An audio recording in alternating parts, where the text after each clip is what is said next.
Bonjour à toutes, bonjour à tous et bienvenue pour cette septième édition de notre CP AOC. Alors, pour celles et ceux qui nous rejoignent pour la première fois, je vais vous représenter un petit peu le contexte de cette communauté de pratique qui a démarré, en tout cas dans sa nouvelle version en 2023, fin 2023 maintenant, donc ça fait un petit peu de temps. Si vous souhaitez découvrir ce que sont les approches orientées changement, vous êtes au bon endroit. Et si vous les mettez également en œuvre depuis plusieurs années et que vous avez besoin de prendre du recul et surtout de vous inspirer du témoignage de pairs, vous êtes également au bon endroit. Alors, les objectifs de ce cycle, donc on a eu un premier cycle de 6 rencontres et là, nous continuons du coup sur notre lancée, sur ce format de 2 heures en tout distanciel qui permet effectivement de se connecter un petit peu de partout et de pouvoir participer aux échanges. Donc, le format reste toujours le même. On est sur 2 heures avec des témoignages et une petite introduction de Paul pour replacer un petit peu les AOC. Qu'est-ce que les AOC concrètement pour partir sur une base commune, en tout cas d'une définition commune. Alors, l'objectif est de promouvoir les approches orientées changement auprès des acteurs et actrices de la solidarité internationale, mais pas que, puisque c'est ouvert effectivement à toutes celles et ceux qui souhaitent découvrir les approches orientées changement. L'objectif est également de proposer une première porte d'entrée sur les AOC aux acteurs et actrices de l'ASI intéressés par la démarche et croiser les AOC également avec d'autres méthodes de planification ou de mesure des effets de l'action, d'autres thématiques et donc, nous avons eu pas mal de thématiques traitées jusque-là. Je vous en donne un aperçu. Donc, on a pu aborder les AOC avec la temporalité des projets. Est-ce que ça se marie bien ou pas? On a abordé la question de la redevabilité, les AOC, avec justement des guest stars de l'AFD pour savoir si c'était effectivement compatible ou non compatible. On a abordé les AOC et les enjeux territoriaux, la question également, les AOC et d'autres démarches d'analyse de l'action, comme justement la théorie du changement, la cartographie des incidences, d'autres approches. Est-ce que finalement il y a complémentarité ou pas? Et puis, on a également abordé la question de comment convaincre et transmettre les AOC en interne, mais aussi avec ses partenaires, etc. Comment articuler les AOC avec une approche genre? Et aujourd'hui, on aborde la septième rencontre avec suivre et évaluer des projets d'éducation à la citoyenneté et à la solidarité internationale. Alors, sujet également par ailleurs que vous avez peut-être abordé dans une autre communauté de pratique qui est animée par Marie-Pierre sur l'EXI justement et la mesurer les effets, l'impact des projets d'EXI. Je le dis peut-être pas forcément très bien, mais en tout cas, vous avez également cet espace-là. Alors, concrètement, alors avant de parler du coup des AOC, aujourd'hui du coup, alors peut-être vous dire sur ces différentes rencontres, vous avez à disposition un replay sur notre chaîne YouTube. Donc vous pouvez revoir effectivement ces différentes rencontres et elles sont disponibles et l'enregistrement sera également accessible puisqu'aujourd'hui nous enregistrons la séance d'aujourd'hui. Alors, place à la septième édition, comme je venais de le dire, et nous allons nous intéresser donc à la mesure des effets des dispositifs d'EXI à travers les AOC, comment apprécier les changements produits par ces actions en matière d'évolution des représentations, des savoirs, des savoir-être et savoir-faire pour en tirer des enseignements et les valoriser. Alors, nous avons le plaisir d'accueillir aujourd'hui un duo de choc, et on peut le dire comme ça, vous verrez bien par la suite pourquoi c'est un duo de choc très motivé. Donc, nous avons Maude Béguin-Allegro de Pays de la Loire, Coopération internationale, et Hugo Cassagno d'Occitanie Coopération, qui vont nous parler justement de leur expérience des AOC. Sans plus attendre, je te laisse la parole, Paul, pour cette petite introduction autour des AOC. Merci Claire. Eh bien du coup, je vais essayer d'être bref, hein, puisque vous êtes nombreuses et nombreux à déjà connaître ce que sont les AOC. Mais notre but au travers, comme le disait très bien Claire tout à l'heure, notre but au travers de cette communauté de pratique, c'est aussi de proposer un espace qui permet de rentrer sur le sujet ou de découvrir le sujet. Donc on tient à faire un bref rappel comme ça en début de chacune des rencontres. Donc les approches orientées changement, qu'est-ce que c'est? Donc les approches orientées changement, c'est un ensemble d'outils et de méthodes. C'est-à-dire que c'est plus un corpus méthodologique qu'une méthodologie hyper arrêtée, corsetée, où on vous dit qu'il faut faire ça, ça, ça, ça, ça dans tel ordre, utiliser tel, tel outil. C'est plus une forme de compilation dans laquelle vous pouvez piocher une compilation d'outils et de méthodes qui partagent des éléments communs de posture, de philosophie, et du coup qui ont été mis ensemble par le F3E il y a maintenant plus de une dizaine d'années, dans le cadre de ces programmes d'expérimentation méthodologique. Je vous proposerai tout à l'heure, un petit peu plus loin dans la présentation, des ressources, pour aller plus loin et découvrir plus avant les approches orientées changement, mais peut-être que si vous les découvrez, ça fait écho à des choses que vous connaissez déjà, la théorie du changement, la récolte des effets, la cartographie des incidences que citait Claire tout à l'heure, sont autant, de méthodes qui, on va dire, font partie de la grande famille, du spectre, des approches orientées changement. Ces approches orientées changement, elles peuvent avoir 2 grandes fonctions. Une fonction de planification, je vais y revenir juste après, je vais vous présenter les différentes étapes. On essaie de se projeter dans quelque chose, on essaie de se dire ce qu'on va faire et comment on va le faire, et une dimension, d'analyse. On se situera plus sur ce registre-là aujourd'hui puisqu'on va parler de suivi évaluation, donc analyse, des évolutions, des changements, engendrés ou auxquels a contribué, l'action qu'on porte. Et tout ça est au service d'un processus de changement. Mais allons sans plus attendre voir plus concrètement les 5 étapes des AOC. Claire, si tu veux bien, avancer, voilà. Je vous proposais là une représentation, un petit peu schématique des 5 grandes étapes qui, constituent les approches orientées changement telles qu'elles sont présentées en tout cas par le F3E. On les a représentés exprès, sous forme, de rond parce que l'idée c'est que on peut finalement commencer un petit peu par n'importe quelle étape. Mais donc si on devait les faire de façon, très canonique et très linéaire, on commence par une analyse de contexte, une analyse, des jeux d'acteurs et actrices, une analyse des rapports de domination, une analyse du territoire. Donc on a cette fonction d'analyse dont je vous parlais qui est première. L'idée c'est collectivement de, porter un regard sur la situation dans laquelle on intervient, pour ensuite, on va dire, expliciter les perceptions, différentes, divergentes, concordantes des différents acteurs et actrices qui sont autour de la table, pour nourrir la suite du processus. Donc ça, c'est ce qui est traditionnellement la première étape des AOC, même si, comme je vous le disais, on se rend compte de plus en plus qu'on peut prendre un peu les choses par différents bouts. Une fois cette analyse de contexte et des acteurs réalisée, on va avoir le la grande étape, peut-être l'étape la plus emblématique des approches orientées changement, qui est celle de la définition d'une vision collective. Vous la trouvez en haut de votre écran là, juste ici. Je ne sais pas si vous voyez mon pointeur, je vais essayer du moins de le mettre, mais non, je n'y arrive pas, donc ce n'est pas grave. C'est donc, ici, tout en haut, définir une vision collective.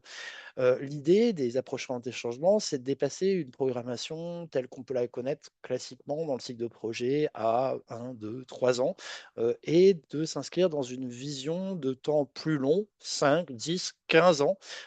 Une vision qui ne part pas des problèmes, mais plutôt, d'une vision positive. Heu, à quoi souhaiterait-on arriver? Quelle serait la situation du territoire, par exemple, sur lequel on agit à l'horizon de 10 ans? De cette vision, on va, tirer des chemins de changement qui sont en quelque sorte des grands chemins, des grandes voies qu'il va falloir, suivre pour atteindre notre vision. Et sur chacun de ces chemins de changement, on distinguera un ensemble de changements intermédiaires pour atteindre notre vision. Changements intermédiaires pour lesquels on définira des actions, des activités, des éléments de stratégie, pour redescendre à un niveau de planification plus classique. Je passe très rapidement sur ces 3 étapes-là parce que c'est pas celles qui nous occupent principalement aujourd'hui, mais si vous devez retenir quelque chose, c'est que comme l'analyse de contexte, ces 3 étapes de définition d'une vision, de tracer des chemins de changement, de définition d'actions et de stratégie, elles sont éminemment collectives. C'est-à-dire que l'idée, c'est de le faire, pas tout seul dans son bureau, mais en lien avec des partenaires sur un territoire, en lien avec des acteurs et actrices concernés par, l'action qu'on va mener ou qu'on pense mener. Et donc du coup, vous allez, retrouver cette dimension très, participative dans la définition, aussi des éléments de suivi et évaluation, orientés changement. La 5e étape, c'est celle du suivi évaluation. Vous l'avez en haut à gauche de votre écran. Organiser le suivi évaluation. Et donc, je vous propose peut-être, en passant à la slide suivante, un tout petit focus sur les éléments caractéristiques du suivi évaluation orienté changement.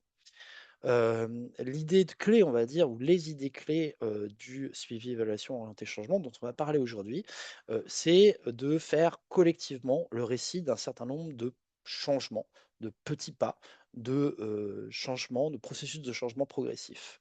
Donc on a vraiment cette idée, contrairement à un suivi évaluation, gestion de projet classique, gestion axée sur le résultat. On n'a pas l'idée d'aller regarder quelque chose, une cible à atteindre, par exemple.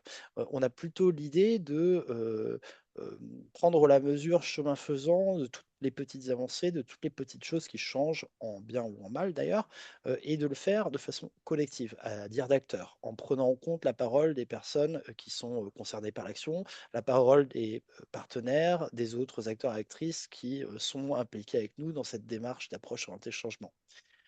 Et on va aussi enfin, on va aussi considérer beaucoup des changements qui sont d'ordre peut-être plus qualitatif, des changements de comportement, des changements de représentation, des changements en tout cas qui concernent des acteurs et actrices euh, plus que sur des changements qui seraient plus de l'ordre du résultat, où j'ai mis en œuvre tant de formations, j'ai tant de personnes qui sont passées par la formation, etc. C'est très caricatural, mais c'est pour essayer de faire comprendre en quelques mots l'idée. Donc, en gros, se concentrer sur des changements progressifs, des changements intermédiaires, et se concentrer, enfin, et le faire avec une forte dimension collective, une forte dimension qualitative et une prise en compte de la parole des acteurs et actrices concernés par l'action.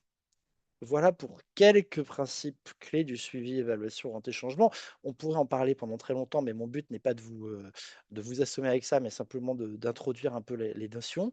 Vous pouvez, pour aller plus loin, vous référer aux nombreuses ressources qu'on propose depuis, donc je vous le disais qu'on travaillait depuis 10 ans sur ces enjeux.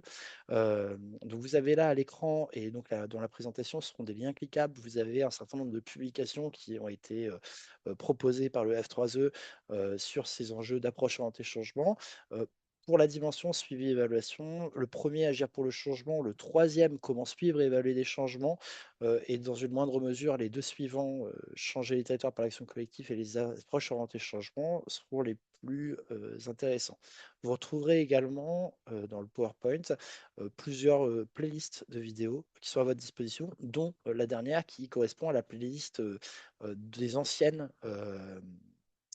communauté de pratique approche orientée changement dont on vous parlait tout à l'heure. Donc, vous pouvez éventuellement aussi aller accéder au replay pour avoir un matériel un peu plus vivant, en tout cas, qu'une publication. Donc voilà pour ce qui est à votre disposition pour aller plus loin. Et je vous propose du coup qu'on n'attende pas plus longtemps pour démarrer vraiment cette rencontre. Euh, Claire, si tu veux passer. Ah, ok. Ben, je te laisse la parole alors. Tu es en mute.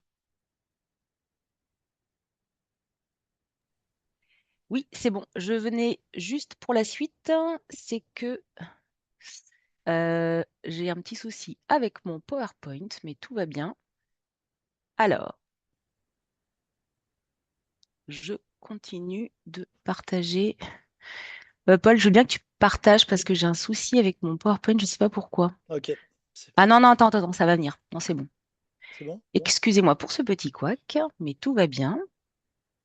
Est-ce que vous voyez ma slide? Ouais, on voit ta slide, mais pas en plein écran. Mais On la pas en voit plein dans écran, donc PowerPoint. c'est un peu bizarre. Et là, vous la voyez en plein écran. Voilà, c'est bon. Oui, c'est ça. Tout va bien. Alors, du coup, aujourd'hui, comme je le disais tout à l'heure, merci Paul donc, pour ce petit récapitulatif. Nous aborderons donc le suivi évaluation orientée changement à travers donc les expériences respectives de l'animation de réseau, donc du projet Récital ODD que nos témoins présenteront tout à l'heure, et la singularité de leur territoire, donc Pays de Savoie coopération et Occitanie coopération. Alors, à travers les avancées du groupe suivi évaluation EXI, donc il s'agira d'explorer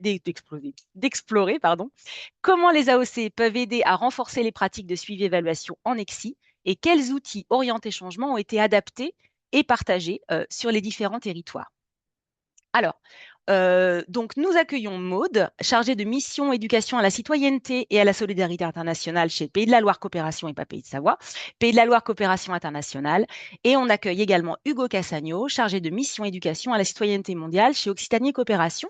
Je vais vous laisser présenter un petit peu vos différents réseaux afin que nous puissions du coup entamer ce témoignage par les premiers axes de questions. Alors juste avant, je vais également vous dire qu'il y aurait des temps de questions-réponses qui vous seront accordés, en tout cas à vous, participants, participantes. Et on vous encourage à effectivement suivre une petite grille d'écoute active, ce que je retiens, ce qui me questionne, ce qui m'inspire, pour effectivement challenger un petit peu nos témoins qui vont nous présenter un petit peu leur expérience. Alors, peut-être je vous laisse la parole peut-être pour présenter rapidement du coup Pays de la Loire Coopération Internationale et Occitanie Coopération et puis peut-être le programme Récital. Ouais, très bien. Merci Claire et Paul pour cette introduction et surtout merci pour l'invitation. Je suis ravie, en tout cas je parle au mon nom, mais je pense que Hugo aussi l'est de pouvoir être témoigné aujourd'hui auprès de la CPAOC. Je veux bien que tu départages ton écran pour que je puisse partager le mien afin de vous présenter les slides qu'on a préparés avec Hugo. Euh, ton micro est coupé, Claire. Ok, pas de problème, j'arrête le partage. Merci. Alors, on s'est réparti la parole avec Hugo. Je vais introduire avec la présentation de ce que c'est qu'un réseau régional multi-acteurs, puisque Hugo et moi, nous travaillons tous les deux respectivement pour deux réseaux régionaux multi-acteurs. Donc moi pour celui des Pays de la Loire et Hugo pour Occitanie, pour celui de l'Occitanie. Comme vous voyez sur cette carte très colorée, il existe des réseaux régionaux multi-acteurs pratiquement dans toutes les régions françaises et sur le territoire hexagonal et dans les territoires d'outre-mer. Donc aujourd'hui, il y a 15 réseaux régionaux multi-acteurs. Un 15e nous a rejoint il y a très peu de temps puisque celui de la Réunion a été créé fin d'année 2025. Et nous avons également un réseau départemental qui est basé dans les Yvelines. On a un réseau des réseaux qui coordonne, avec lesquels on travaille notamment sur des programmes mutualisés qui s'appelle la CIRMA, qui est la Conférence internationale des réseaux régionaux multi-acteurs. Donc, ça représente à peu près plus de 1400 structures adhérentes au réseau régional multi-acteurs. On a des particularités communes. Alors, on est toutes des structures autonomes. On a pour la plupart des statuts associatifs. On est soutenu par le ministère de l'Europe et des Affaires étrangères, par l'AFD, et pour certains, en fonction des régions, plus ou moins soutenu par des régions ou des départements sur nos territoires respectifs. On a une approche commune multi-acteurs, c'est-à-dire qu'au sein de nos structures, on a différents types de collèges d'acteurs. Donc ça, on vous présentera dans le détail pour Occitanie et pour Pays de la Loire juste après. Et on a pour objectif commun de fédérer les acteurs et accompagner les initiatives de coopération, de solidarité internationale et d'EXI, donc d'éducation à la citoyenneté et à la solidarité internationale. L'objectif aussi, c'est qu'on partage, c'est de susciter l'engagement, de favoriser l'ouverture au monde des citoyens de nos territoires, mais aussi susciter leur engagement en faveur notamment des objectifs de développement durable. Même si on est autonome, indépendant, on a quand même une dynamique interréseau qui se traduit par des communautés de pratique. Nous aussi, on en a. Des groupes de travail. On en anime un d'ailleurs avec Hugo sur le suivi évaluation en EXI. Et on porte aussi des programmes mutualisés comme le programme Récital ODD qu'on évoquera juste après. Hugo, je te laisse présenter Occitanie Coopération. Oui, très bien. Bonjour à toutes et tous. Et effectivement, je réitère l'enthousiasme de Maud sur le côté. Voilà, merci pour l'invitation. Je suis très content d'être ici. Donc, moi, c'est Hugo Cassagno.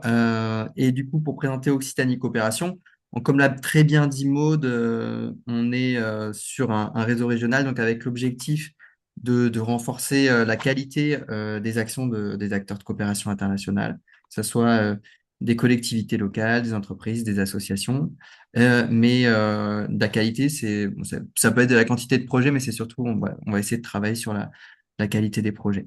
Occitanie Coopération a plusieurs missions. La première, c'est celle d'observatoire régional, puisqu'on essaie déjà de savoir qui fait quoi en région. C'est hyper important pour nous de savoir ce que font les acteurs et on en découvre en permanence. Le monde associatif, c'est ça. Il y a pas mal en ce moment d'associations qui ferment boutique, mais il y en a aussi d'autres qui se lancent. Donc, il y a toujours un travail d'observatoire pour savoir qui fait quoi. Les collectivités, c'est pareil.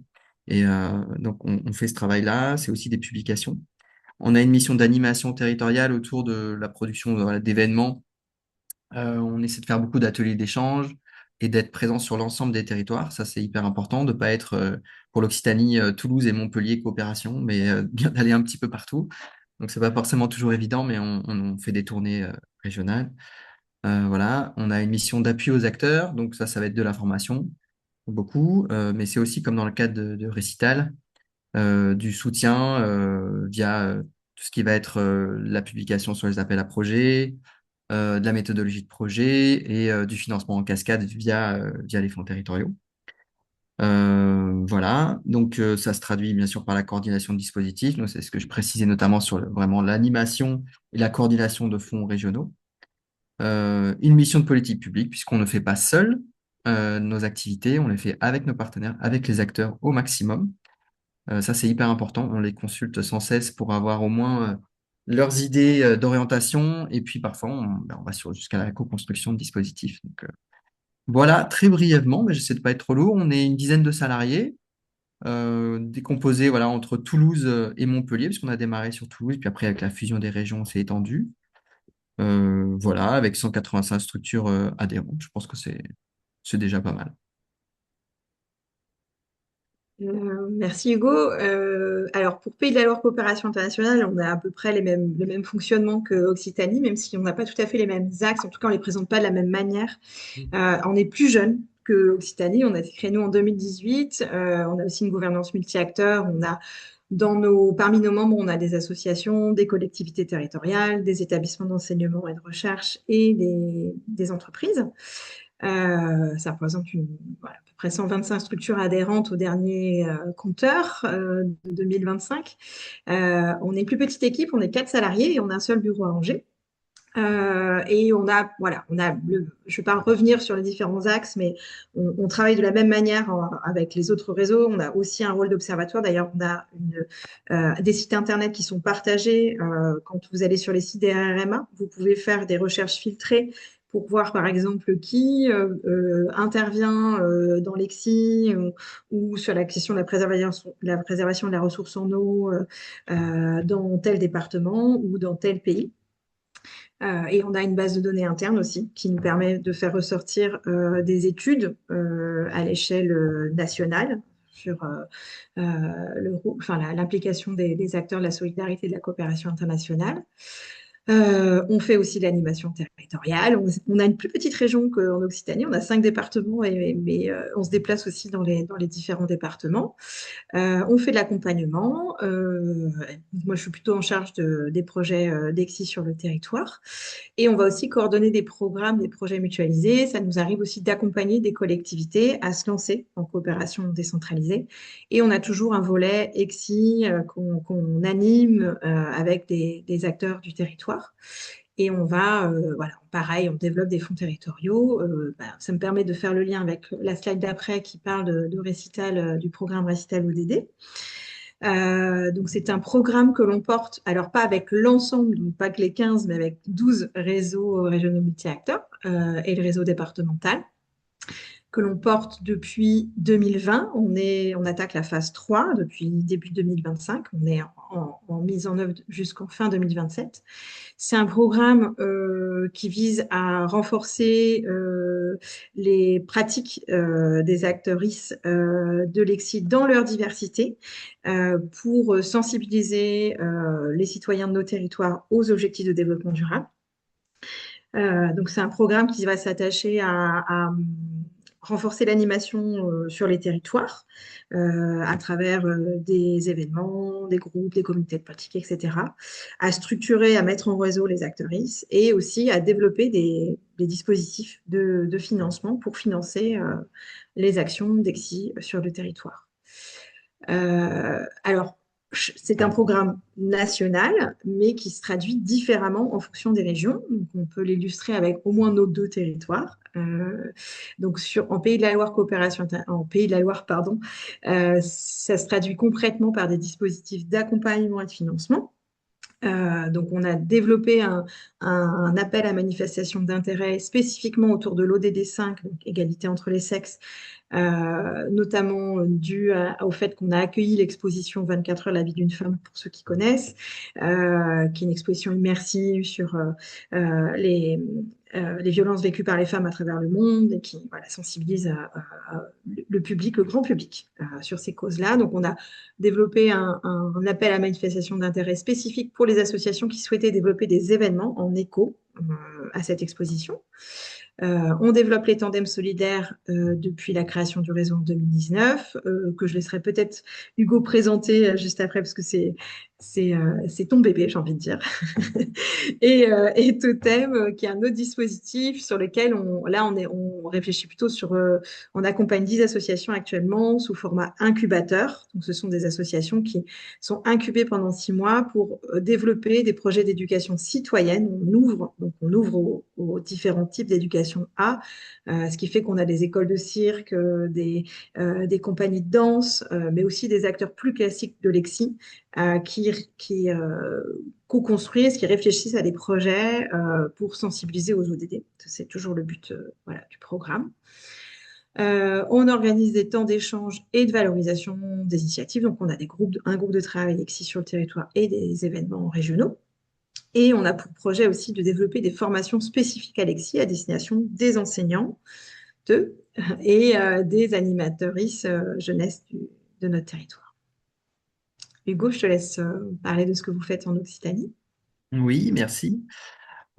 Effectivement, on va mettre, je pense, l'emphase sur les tandems solidaires, puisque, alors après, c'est pas mon bébé, ça a été développé par ailleurs. Avant, je crois que ça a démarré en Franche-Comté, mais c'est vrai, comme je l'ai développé, parce que j'ai travaillé aussi à Bourgogne Coopération, donc au tout début, quand j'ai démarré en 2013-2014, j'ai démarré aussi après sur Bourgogne Coopération avant la fusion des régions, et j'avais aussi développé les tandems solidaires là-bas. Donc effectivement, ça fait partie des dispositifs importants pour les réseaux régionaux. C'est important de l'expliquer puisque ça va être beaucoup la majorité de nos actions en EXI, en tout cas en Occitanie, en EXI ou en ECM, hein, puisqu'on utilise les deux, éducation à la citoyenneté, solidarité internationale ou éducation à la citoyenneté mondiale.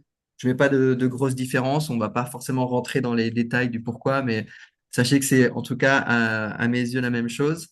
Donc les tandems solidaires, c'est très concrètement des binômes de classe, une classe, un groupe d'élèves identifiés en tout cas, et une association de solidarité internationale, ou une association d'ailleurs d'éducation au développement durable, une association d'éducation populaire. Donc ça peut être assez large, c'est une structure associative, mais avec toujours ce projet, un projet en lien avec l'international. Sur les thématiques, ça peut être tous les objectifs de développement durable, donc c'est très large. On va de la maternelle au lycée pour les tandems solidaires en Occitanie. On est multithématique, on est multiniveau scolaire. Et le plus important, c'est surtout la co-construction. L'idée, c'est qu'on n'est pas dans une logique de prestation d'association pour des établissements scolaires. C'est bien des projets qui sont co-construits à chaque fois, et ça, c'est très important. C'est là où, notamment sur la question des effets, on voit que ça porte ses fruits. C'est quand il y a vraiment un travail collectif. Ça avait été d'ailleurs montré dans l'analyse des changements les plus significatifs qu'on avait fait. On en reparlera un peu plus tard. Mais ça, c'est très important. Donc voilà, surtout pour les tandems solidaires, c'est ça. Mais ça veut dire qu'on a une grille d'évaluation et d'instruction des projets qui sont sur la base de critères objectivés. Hein. C'est pas juste on attribue des financements comme ça. Et c'est pas le réseau régional, en tout cas, qui est pour nous le bailleur. Hein. C'est pas nous. C'est via un fonds territorialisé avec la région Occitanie, le département de l'Aude et les soutiens de l'AFD. Et c'est comme ça qu'on a en fait un comité de pilotage avec l'éducation nationale, avec l'enseignement agricole, avec l'ensemble de ses partenaires financiers, avec des spécialistes de Lexi qui attribuent les soutiens. Et le réseau régional, pour sa part, il diffuse l'appel à projet, il accompagne les acteurs, il organise des ateliers d'échange avec les porteurs de projets, il organise la sélection en envoyant les grilles aux bonnes personnes, etc. Donc c'est du financement en cascade, donc c'est une grosse structure administrative, mais derrière, on voit qu'il y a aussi un enjeu sur la qualité de ces projets-là, hein, pas uniquement reverser des soutiens, mais effectivement bien suivre les porteurs de projets et les accompagner. Donc voilà pour les tandems. Et ensuite, voilà, comme je l'ai expliqué, c'est beaucoup de temps d'échange, mais c'est aussi sur la phase observatoire et production, ce qu'on a mis en dernier point. Par exemple, sur les productions, on a pu faire un focus ECN, donc c'est des petites livrets qu'on fait thématiques. On en a fait sur l'eau, on en a fait sur la santé et on l'a fait aussi sur le CM. Et c'est une production que vous pouvez retrouver et qui a donné lieu notamment à une démarche de capitalisation de pratique des acteurs en Occitanie. Donc ça peut être aussi une bonne ressource complémentaire euh, à, à ce qu'on fait aujourd'hui. Voilà.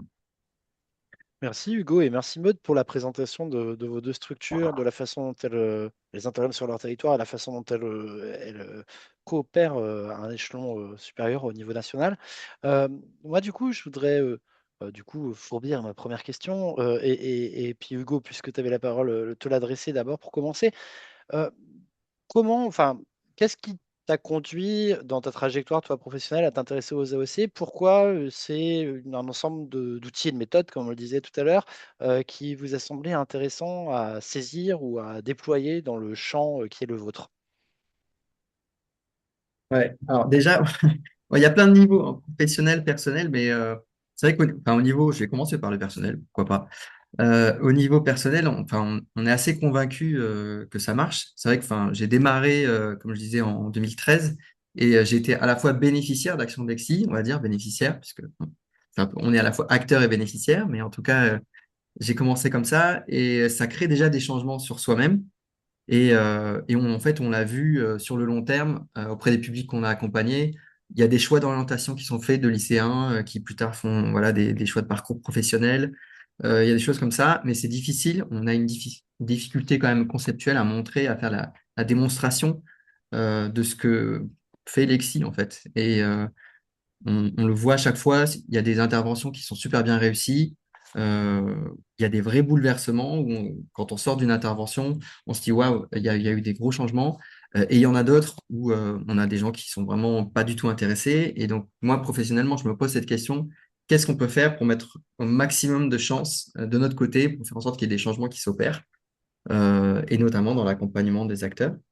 Donc ça, c'est une première chose. Et après, il y a une insatisfaction, notamment sur les logiques de cadre logique, puisqu'on est sur un projet récital avec bon, bah voilà, une gestion axée sur les résultats assez classique, comme vous connaissez, avec voilà, des indicateurs beaucoup quantitatifs. Et en fait, surtout en éducation à la citoyenneté, il semble vraiment qu'il y a une très grosse différence avec cette démarche-là uniquement enfin uniquement, en grande majorité quantitative, puisque bon, la participation d'un élève à une session de tandem solidaire ou un acteur à une session de formation ne veut pas dire son engagement dans la démarche. Donc ça, c'est une évidence que, notamment sur le champ de Lexi, on doit se poser cette question de l'engagement. Ça fait partie, c'est le cœur du réacteur, hein, c'est l'objet final, c'est le changement de la société, le changement social. Et du coup, là, on trouve une très grosse proximité avec les AOC, puisqu'en fait, c'est aussi les objectifs des AOC, c'est celui du changement social, du changement de comportement. On retrouve ça en Exi aussi. Il y a une volonté de transformer la société par l'émancipation des deux côtés, c'est-à-dire qu'on ne fait pas à la place des gens, mais on va le faire avec les acteurs, donc la dimension collective que tu évoquais tout à l'heure, Paul. Donc ça, on le retrouve vraiment. Et puis, je dirais aussi qu'il y a une forme d'humilité à avoir dans les deux cas. On n'est pas des experts, on essaye des choses dans les deux cas. Et il y a un poncif qu'on retrouve beaucoup en Exi depuis toujours, hein, c'est celui de planter des graines. Et en fait, on retrouve ça dans les AOC aussi, c'est de se dire, on développe des choses il y a des changements qui arrivent aussi par ailleurs. C'est pas que de l'action des acteurs de solidarité internationale directement ou des porteurs de projets qu'on accompagne qui vont créer des changements. C'est des parcours de vie des personnes qui sont embarquées dans des projets d'engagement citoyen et parfois il y a d'autres choses qui se passent. Ils décident après d'aller à l'université, de faire des choix d'orientation ou ils décident de partir en mobilité internationale. Et disons qu'à un moment, on va contribuer par nos projets à rajouter un petit peu de l'eau au moulin, faire en sorte que les gens soient un petit peu plus engagés. Mais c'est pas des processus figés. Voilà. On ne va pas décréter qu'il y a des citoyens plus engagés que d'autres. Et voilà, il n'y a pas de logique de jugement non plus. Donc ça, je trouve qu'il y a des proximités vraiment avec les AOC là-dessus, dans ces démarches-là. Voilà ce que je dirais. Pas si c'est assez long ou court. C'est très bien. En tout cas, merci beaucoup Hugo pour ce partage. Et du coup, je vais m'adresser à Maud. Pour toi, Maud, comment s'est passé ce rapprochement avec les AOC, à la fois dans ta trajectoire professionnelle et aussi donc plus généralement dans le travail que tu fais aujourd'hui? Mm. Ça va rejoindre beaucoup ce qu'a dit Hugo, hein. On ne s'est pas retrouvé par hasard à cette formation du F3E ensemble qu'on a faite en 2022. Mais alors moi, j'ai commencé à faire de l'EXI en 2005, d'abord en tant qu'animatrice dans un collège auprès d'une classe de SECPA. Et puis après, salariée dans différentes associations, plutôt toujours en tant qu'animatrice. Et puis, j'ai rejoint le réseau Pays de la Loire Coopération Internationale en 2019. Et là, j'ai commencé à coordonner les dispositifs, à accompagner des porteurs de projets dans ce domaine-là. Donc, c'est une démarche pédagogique qui m'anime professionnellement et humainement depuis plus de 20 ans. Ça m'a aussi impacté. J'ai coordonné le festival alimentaire pendant plus de 10 ans. Autant vous dire que maintenant, je fais très attention à l'origine de mes produits. Donc voilà, ça marche, ça fonctionne. Alors c'est du temps long et à un moment donné, on a envie de savoir concrètement quel impact, quel changement ça peut avoir et comment mesurer finalement, comment mesurer ce qui a bougé chez les publics qu'on sensibilise, puisque l'une des finalités quand on fait le Lexis, c'est bien de favoriser les contributions individuelles et collectives en faveur d'un monde, voilà, tu parlais de changement sociétal, un monde plus juste, plus solidaire et plus durable, mais justement, comment apprécier ce qui a bougé chez les publics sensibilisés, comment aussi mieux mesurer les changements auprès des structures qu'on accompagne, parce qu'on accompagne voilà, entre 10 et 30 structures par an autour de l'EXI, donc c'est aussi comment elles évoluent aussi, elles, dans leur capacité à porter des projets d'EXI, à porter des messages, à renforcer le pouvoir d'agir des publics qu'elles souhaitent toucher, sensibiliser. Mais aussi comment apprécier les changements sur les territoires sur lesquels on porte ces dispositifs. Comme tu l'as dit, on ne les porte pas seuls, ces dispositifs, on les porte avec des acteurs comme le rectorat, comme la DRAF pour l'enseignement agricole public, le CNEA pour l'enseignement agricole privé. On le porte aussi avec des collectivités territoriales. Donc voilà, comment apprécier ces changements. Et bah, du coup, les approches AOC, comme tu l'as dit, elles sont intéressantes pour nous aider à justement à mesurer plus finement, notamment les aspects qualitatifs, au-delà de l'appréciation d'une formation, d'une séance qu'on a pu faire avec soit des porteurs de projets qu'on forme dans le cadre des tandems solidaires, ou soit auprès d'un public qu'on sensibilise. Euh, Ça va au-delà du nombre de participants à un atelier, parce que ça ne veut pas dire qu'ensuite, ils soient en capacité eux-mêmes de porter des messages, de sensibiliser à leur tour sur une thématique. Voilà. Dans leur approche collective aussi, elles sont intéressantes. En interréseau, on l'a bien vu, travailler autour des outils proposés par les AOC, ça permet de se mettre collectivement autour d'une table dans une salle de formation et de se dire, allez, là, maintenant, on réfléchit aux changements qu'on souhaite observer auprès, par exemple, des structures qu'on accompagne. Et aussi, c'est intéressant, même à l'échelle des projets, puisque tous les projets que l'on accompagne, ils sont portés en multi-acteurs.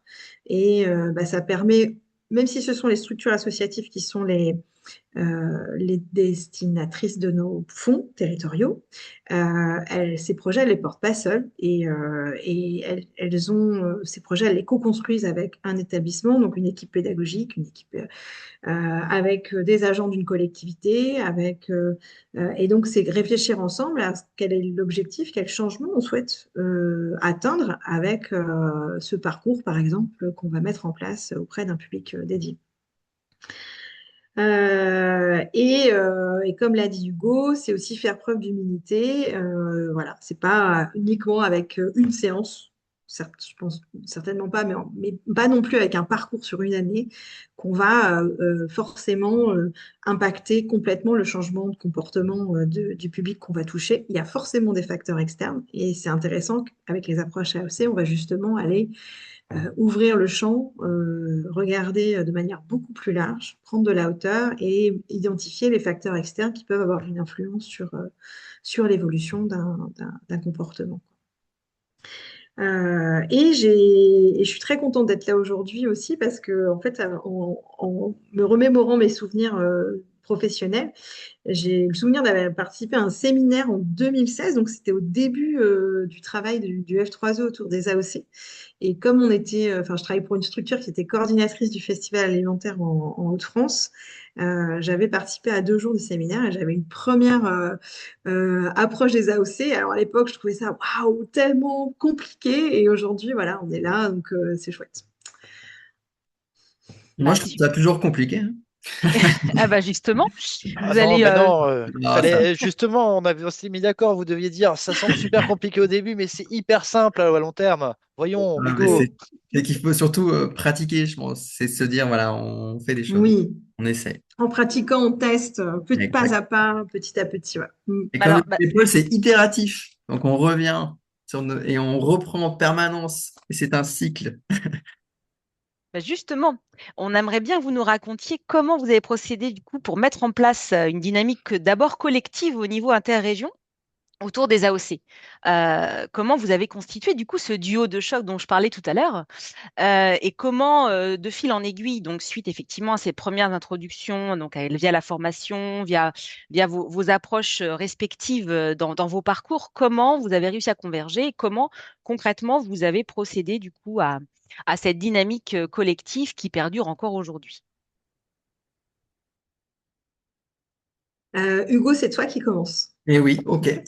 Euh, alors, effectivement, tout part du hasard, en fait, une forme de hasard. C'est-à-dire qu'on a été tous les deux, avec Maud, participant à une formation action portée par le F3E sur le suivi évaluation, orienté changement. Et on s'est retrouvés là, donc voilà, via un intérêt commun avec Maud. Et je pense qu'on a eu tout de suite, ce qui était intéressant notamment, c'est que comme c'est des formations où on nous donne un petit peu des travaux à faire, on nous avait demandé aussi de réfléchir vis-à-vis de ce qu'on souhaitait mettre en place. Et je me souviens qu'avec Maud, on s'était dit, ben voilà, on va travailler ensemble par rapport à notre dispositif de soutien, que ce soit dispositif tandem solidaire, pardon. Et donc, c'est comme ça que ça a démarré vraiment, où en fait, on s'est mis au travail et on est rentré déjà dans un processus d'action collective. Donc, ça, c'était super. Et puis, comme c'est des formations dynamiques, on a été tout de suite sollicité et happé parce que il y a aussi une dimension participative tout du long avec des débats mouvants, des choses comme ça. Je me souviens, c'était sympa. Donc, merci d'ailleurs à nos formateurs qui sont encore là et qui nous accompagnent. On en profite. Ouais, c'est vrai que Paul, tu étais là à l'origine de nos échanges. Ensuite, comme on avait des devoirs à faire et que la formation se terminait, je crois, à l'été 2022 et qu'on avait des rencontres techniques organisées par nos homologues de Centre-Val de Loire, on s'était dit c'était l'occasion de faire atterrir nos enseignements sur le suivi évaluation orientée changement lors d'un atelier avec nos collègues de Lexi sur les différentes régions. Et on avait beaucoup aimé l'outil de la fleur des changements, qui avait été présenté par le F3E comme outil justement de collectif pour apprendre, enfin, se projeter sur des changements qu'on souhaitait observer à l'échelle des individus, des structures et des territoires. Et on s'est dit, voilà, c'est l'occasion d'essayer cet outil tous ensemble. Alors, on s'est dit que celle proposée par F3E, elle était géniale, mais qu'on pouvait vraiment la mettre à la sauce EXI. Donc, je vais vous présenter notre version inter-RMA. L'idée, c'est effectivement donc ces 3 pétales sur lesquels qui nous permettent d'avoir 3 angles d'analyse différents. Donc, les pétales le pistil, le centre, c'est les changements qu'on souhaite observer à l'échelle des individus qui sont touchés par les actions de sensibilisation. La rangée suivante, c'est les acteurs, donc nos structures que l'on accompagne dans le cadre de nos dispositifs. Et enfin, les territoires sur lesquels les projets se déroulent. Et donc, quand on a travaillé ensemble avec les collègues, on s'est dit, bon, c'est compliqué, nous, à notre stade, étant donné qu'on ne mène pas. Alors, il y a certains RMA qui font des actions d'EXI en direct, mais finalement peu. On s'est dit que c'était plus intéressant de se pencher sur les changements qu'on souhaitait observer sur les structures qu'on accompagnait dans le cadre de nos dispositifs et sur les territoires sur lesquels les actions étaient réalisées. Bon, évidemment, en 3 heures, on n'a pas eu le temps de vraiment terminer. Et donc, on s'est dit, on avait pas suffisamment de groupes de travail en interréseau, ni de comités de pratique. On s'est dit, bon, allez, hop, on se lance, on lance un nouveau groupe de travail suivi éval en EXI et pour poursuivre ce travail. Et donc, je ne sais plus si c'est toi après qui présente ou pas. Non, je crois que c'est toujours moi. Et donc, l'idée, c'est qu'après, donc, on s'est posé en visio tous ensemble pour nommer les changements sur les acteurs et les territoires. Et ensuite, on a développé une méthodologie. Mais si, je crois que c'est toi qui dis la suite. Donc, je ne veux pas. Ah oui, en parallèle, c'est ça que je devais dire. En parallèle, avec la constitution de ce groupe de travail interréseau que Hugo va présenter plus en détail, il fallait qu'on fasse aussi des devoirs sur nos territoires respectifs. Et donc, moi, j'avais mon dispositif Totem avec 6 structures accompagnées à l'époque, auxquelles, pareil, j'ai présenté ce que c'était que le suivi évaluation orientée changement de manière très humble, hein, et je l'ai essayé de les embarquer autour de cette fleur des changements. Alors ça, c'est la version initiale à des années 70. C'est pas tout à fait la même mise en forme, mais c'était exactement les mêmes items. Alors eux, pour le coup, ils ont réussi à se pencher sur les changements qu'ils souhaitaient observer à l'échelle des individus, puisqu'ils étaient en direct sur des projets de sensibilisation. Là en l'occurrence, c'est le CCFD qui s'est réuni, bénévoles salariés, enseignants, puisque c'était un projet porté dans un lycée hôtelier à Saint-Nazaire qui visait à sensibiliser les éco-délégués au commerce équitable et en faire des ambassadeurs du commerce équitable. Et donc, ils se sont réunis collectivement avec les enseignants, avec les associations, avec le Conseil nazérien du commerce équitable, donc collectivité, sur les changements qui souhaitaient observer chez les individus. Et donc, ce qui est intéressant, je ne vais pas forcément lire dans le détail les items, ce qui est intéressant, c'était que, notamment sur le volet compétences, ils se sont rendus compte qu'il y avait déjà des référentiels de compétences qui étaient portés par les enseignants auprès des élèves. Donc, il y avait déjà de la ressource pour collecter ces changements. Et pour le reste, on les a accompagnés à co-construire un questionnaire qui a été complété par les élèves en amont, enfin au démarrage du projet, et qui a été complété à la fin du projet, qui a permis de mesurer notamment leur capacité à porter la sensibilisation sur le commerce équitable au sein de leur établissement, à aussi se projeter sur leur futur choix professionnel. Est-ce que ce projet aura une incidence positive, on l'espère, sur leur capacité à faire des choix quand ils seront en restauration collective voilà. Voilà. Alors peut-être juste pour le petit bémol, sur les 6 structures, il n'y a qu'une structure qui a souhaité vraiment aller jusqu'au bout de l'exercice. Les autres ont trouvé ça intéressant, mais n'avaient pas suffisamment de temps ou de moyens et du turnover dans les équipes. Donc, voilà. Je reviens là-dessus parce que c'était pour parler du groupe de travail suivi en interréseau. Hugo, si tu veux le présenter. Oui. Donc, comme tu le disais très bien, Maud, en fait, vraiment au démarrage, donc ce groupe de travail, donc il s'est posé 3 objectifs. Donc, renforcer les pratiques de suivi, évaluation en EXI au sein des réseaux, mais pas que dans la logique du programme Récital, puisque en fait, Récital, c'est le principal programme qui nous permet de faire de l'EXI sur les territoires, mais pour autant, c'est des choses qu'on peut mettre en place par ailleurs. Et il y avait un objectif évidemment d'appuyer l'évaluation de nos programmes d'EXI. Tout du long, en fait, il y a cette recherche de se dire, voilà, est-ce qu'il y a vraiment des changements qui s'opèrent? En quelle mesure? Donc ça, c'est ce qu'on voulait vraiment venir enrichir dans le programme. Et il y avait une idée d'être le plus concret possible parce que dans les réseaux régionaux multi-acteurs, il y a aussi du turnover et on a souvent des nouveaux salariés qui arrivent, d'autres qui s'en vont. Donc il y avait une idée d'avoir un espace, en fait, une boîte à outils un peu commune qui soit au service de nos structures et au service des acteurs. Donc ça, c'est très important. C'est-à-dire que ce qu'a présenté Maud sur la question de la fleur, des changements, donc avec cet outil-là, il a été en fait la matrice de notre réflexion sur les changements au démarrage. On s'est dit effectivement, comme tu l'as dit, qu'il fallait mesurer les impacts ou les effets des actions plutôt sur d'abord les individus. Donc ça, c'est nos acteurs qui mettent en place des actions de sensibilisation qui vont être intéressés par cette échelle-là. Et nous-mêmes, comme tu le disais, on crée des changements plutôt sur les structures qu'on accompagne et sur notre territoire respectif.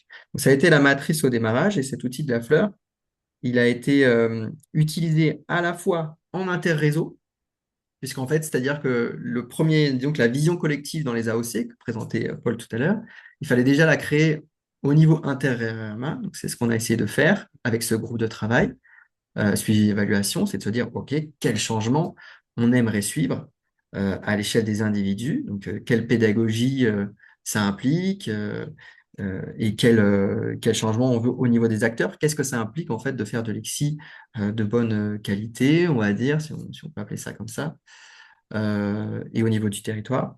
Donc c'est un outil qui a été utilisé d'abord à l'échelle interréseau, mais aussi avec les acteurs, comme tu l'as présenté, Maud, puisqu'en fait, on a suivi le même tracé, puisque comme on fait des AOC dans une dimension collective, évidemment, on n'a pas fait ça tout seul dans notre coin, on a associé les acteurs. Et donc là, c'était une expérimentation qu'a fait Maud auprès du CCD et d'autres. Donc, on a effectivement priorisé les changements observés. Là, c'était quand même assez immense, c'est-à-dire que en fait, en EXI, c'est l'une des difficultés, c'est qu'on fait plein de choses à la fois. On fait de la pédagogie, on fait de l'animation, on s'intéresse à la dimension internationale, on fait vraiment de la pédagogie au sens quelles connaissances on veut avoir, il y a des dimensions de compétences psychosociales avec de la psychologie derrière, donc ça peut être très très large, et donc il a fallu qu'on fasse ce gros travail de quel changement on souhaite observer et d'avoir quelque chose qui ne soit pas une très très grosse machine. Et l'idée, c'était d'avoir des questions évaluatives, des questions un peu plus concrètes qu'on pourrait poser, et notamment en mobilisant un consultant sur la fin de la phase 2 de récital, puisqu'on en était à ce moment-là. Euh, et évidemment, se poser la question de où est-ce qu'on va faire cette collecte de données? Est-ce qu'elle est à l'échelle régionale, sur nos territoires? Est-ce qu'elle doit être harmonisée ou pas? Et qu'est-ce qui doit être mesuré à l'échelle interréseau? Donc voilà, c'est toute une difficulté aussi méthodologique qu'on va avoir. Par qui? Donc en Occitanie, je pense qu'on en reparle après peut-être, donc je ne vais pas trop me saborder, mais c'est vrai que ça a fait beaucoup de modifications en Occitanie sur nos outils de suivi, d'évaluation des porteurs de projets. Donc sur cette démarche-là, donc là c'est un petit peu ce que j'expliquais au démarrage sur l'une de nos motivations dans cette méthode-là, dans notre approche, ça a été de dépasser celle du cadre logique, un peu classique. Donc ce que vous avez là à votre écran, c'est un extrait très bref du cadre logique de Récital. Donc Récital, donc renforcer les dynamiques territoriales et l'engagement des citoyens en faveur des ODD et de la solidarité internationale. Et dans nos axes d'action, par exemple, soutien aux acteurs et aux actrices, on a un certain nombre de formations qu'on doit mettre en place et un certain nombre de participants à mobiliser, donc X participants. Pareil sur la volonté de créer des dynamiques multi-acteurs, on doit avoir un certain nombre de rencontres avec nos acteurs et actrices. Donc ça, c'est quand même des choses qui, moi, me laissaient un peu sur ma faim. Et donc, on Ça, a je précise que c'est le cadre logique de la phase 2. La la phase phase 2, 3 a évolué. exactement. Ouais. Mm. Tout à fait, mais c'est important parce que du coup, notre travail, il est venu enrichir la phase 3 de Récital, le travail collectif, hein, quand je dis des réseaux régionaux sur ce sujet-là. Il a permis, donc tu le diras certainement, de créer une théorie orientée changement et de venir en tout cas modifier le cadre logique très plus formel de Récital phase 3. Donc voilà. Euh, donc ce que je voulais dire là-dessus, c'est surtout ça, hein. Mm. Oui, alors bah, ça rejoint effectivement ce que tu as dit juste avant. Donc, il y a eu à la fois effectivement cette expérimentation interréseau et puis des tests sur nos territoires. En 2023, on a organisé nous un événement régional sur l'EXI. On avait fait une plénière sur la mesure des effets Et d'ailleurs, c'était Marie-Pierre, héritier du F3E, qui était intervenue avec d'autres témoins du territoire. Et puis, donc, de notre côté, et aussi les collègues qui le souhaitaient, ont pu mettre à jour leur formulaire de candidature, leur bilan, demander aux porteurs de projet pour venir récolter de la matière plus qualitative pour justement venir nourrir à la fois le bilan du programme, mais aussi nos pratiques finalement d'accompagnement. En 2024, donc du coup entre 2023 et enfin, fin 2024, on a été donc on a mobilisé un cabinet externe, le cabinet CRID, qui a à la fois travaillé sur l'évaluation de la phase 2 et aussi qui nous a accompagnés à l'élaboration d'une théorie du changement que vous voyez là sous vos yeux, qui s'est basée vraiment sur les échanges collectifs qu'on a pu avoir dans le cadre du groupe de travail suivi Eval, mais aussi au niveau de la direction des programmes au niveau de la CIRMA. Voilà. Et donc, cette TOC, elle a été réfléchie de manière collective, et ce qui a permis aussi de travailler aussi nos objectifs et nos indicateurs qu'on va devoir enfin, recueillir, mesurer dans le cadre de la phase 3. Euh, voilà, avec une vision sur Récital, avec des territoires ouverts au monde et engagés pour la citoyenneté, la solidarité internationale et les ODD, et des chemins de changement que je ne vais pas détailler là, puisque c'est 3 slides différentes. Mais ce qui nous a permis de travailler de manière un peu plus qualitative. Et en parallèle, en Occitanie, Hugo. Ouais, peut-être simplement avant de vous présenter, ça c'est vraiment la démarche très concrète finale, juste vous dire que juste avant de la fin de cette phase de récital, donc fin de programme, on avait pu en Occitanie déjà essayer de commencer à faire un peu plus de mise en œuvre, parce que vous l'avez compris, c'est quand même un processus assez long pour réussir à aboutir à quelque chose de concret, parce qu'en fait, il y a quand même beaucoup de dialogue, et c'est important en fait, il ne faut pas le négliger pour arriver ensuite à des outils. Donc, ce qu'on avait fait à la fin de cette phase 2 en Occitanie, c'était déjà de modifier, par exemple, les dossiers de bilan. On demandait à nos porteurs de projets Tandem Solidaire, donc avec des questions sur les changements les plus significatifs. Donc, on avait fait ça. Et donc, en reprenant cette logique de, OK, à l'échelle des individus que vous accompagnez, quel est le changement le plus important? À l'échelle de votre de structure, qu'est-ce qui est ressorti? Et à l'échelle au-delà de votre projet, on va dire, du territoire et d'autres partenaires que vous mobilisez, qu'est-ce qui se passe? Et donc, on avait eu pas mal de choses qui sont remontées déjà. À ce moment-là, qu'on a rebasculé d'ailleurs dans le fameux dossier Focus que vous pouvez retrouver, où il y a ces changements-là. Par exemple, je vais en donner quelques-uns, mais sur l'échelle des structures, ils nous disent parfois, mais en fait, ça a été l'occasion pour nous de discuter avec notre partenaire international de ce qu'on essaie de faire, c'est-à-dire de vraiment retravailler notre plaidoyer commun. Donc ça, c'est intéressant pour une structure basée en France. À l'échelle des individus, c'est aussi des témoignages autour du décrochage scolaire et en fait se dire, bah, finalement, je ne pensais pas que mon gamin pouvait être intéressé par la ressource halieutique, la préservation de la ressource halieutique ou des choses comme ça. Donc des projets très divers et voilà. Donc, on a pas mal de verbatim qui sont remontés, qu'on essaie de valoriser, mais c'est vrai que ça ne suffit pas uniquement à la question des témoignages, même si c'est intéressant. Donc voilà, c'était des premières choses. Et à la suite de la troisième, donc, quand on a entamé la troisième phase, on a lancé de récital. On a démarré une petite étude quand même pour essayer de préciser un peu ce qu'on souhaitait mettre en place comme outil. Et donc, on a posé quelques questions. Donc, je vais essayer de les mettre un peu en plus gros ici pour m'y retrouver mieux. Voilà. Donc, on avait demandé déjà, est-ce que vous êtes intéressé ou pas par la mesure des effets et auprès de qui? Donc, les acteurs nous avaient répondu qu'ils étaient intéressés pour le faire d'abord auprès des publics qu'ils accompagnent, ce qui semble assez logique.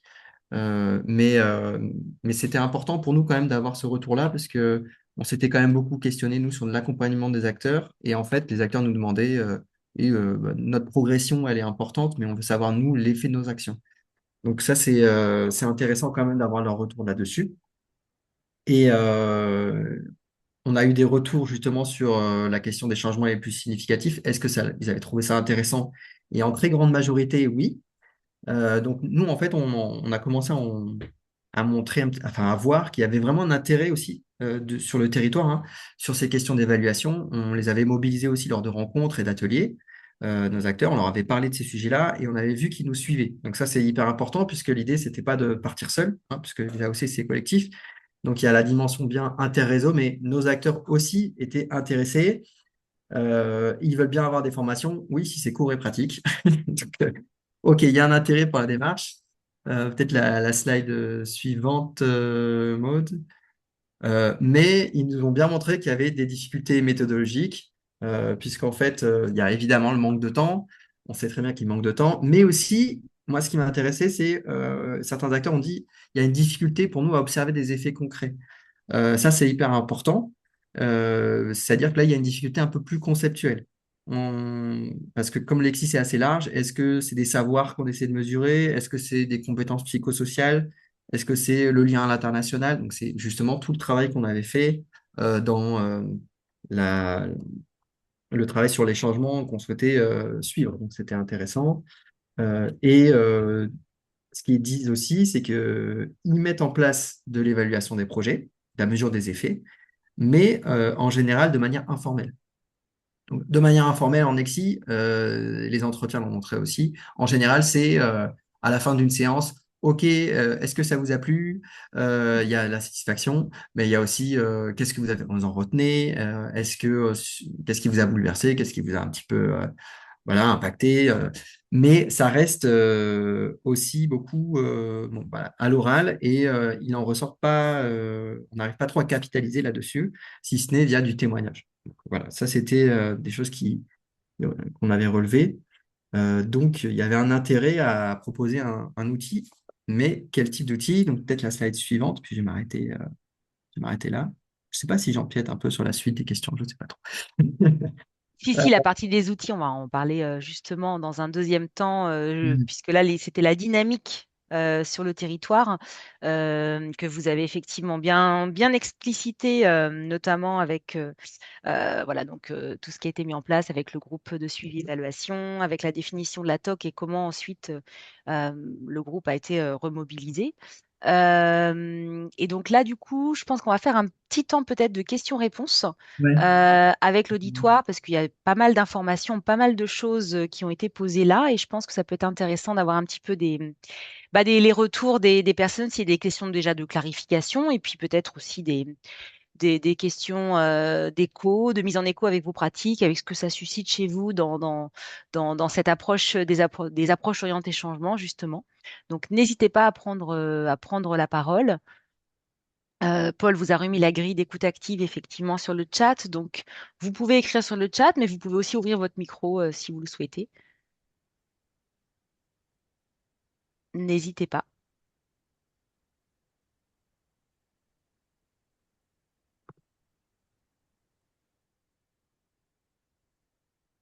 Bonjour, je m'appelle Geoffrey Gamertou, je suis consultant et notamment j'accompagne les organisations sur des SE orientés changement.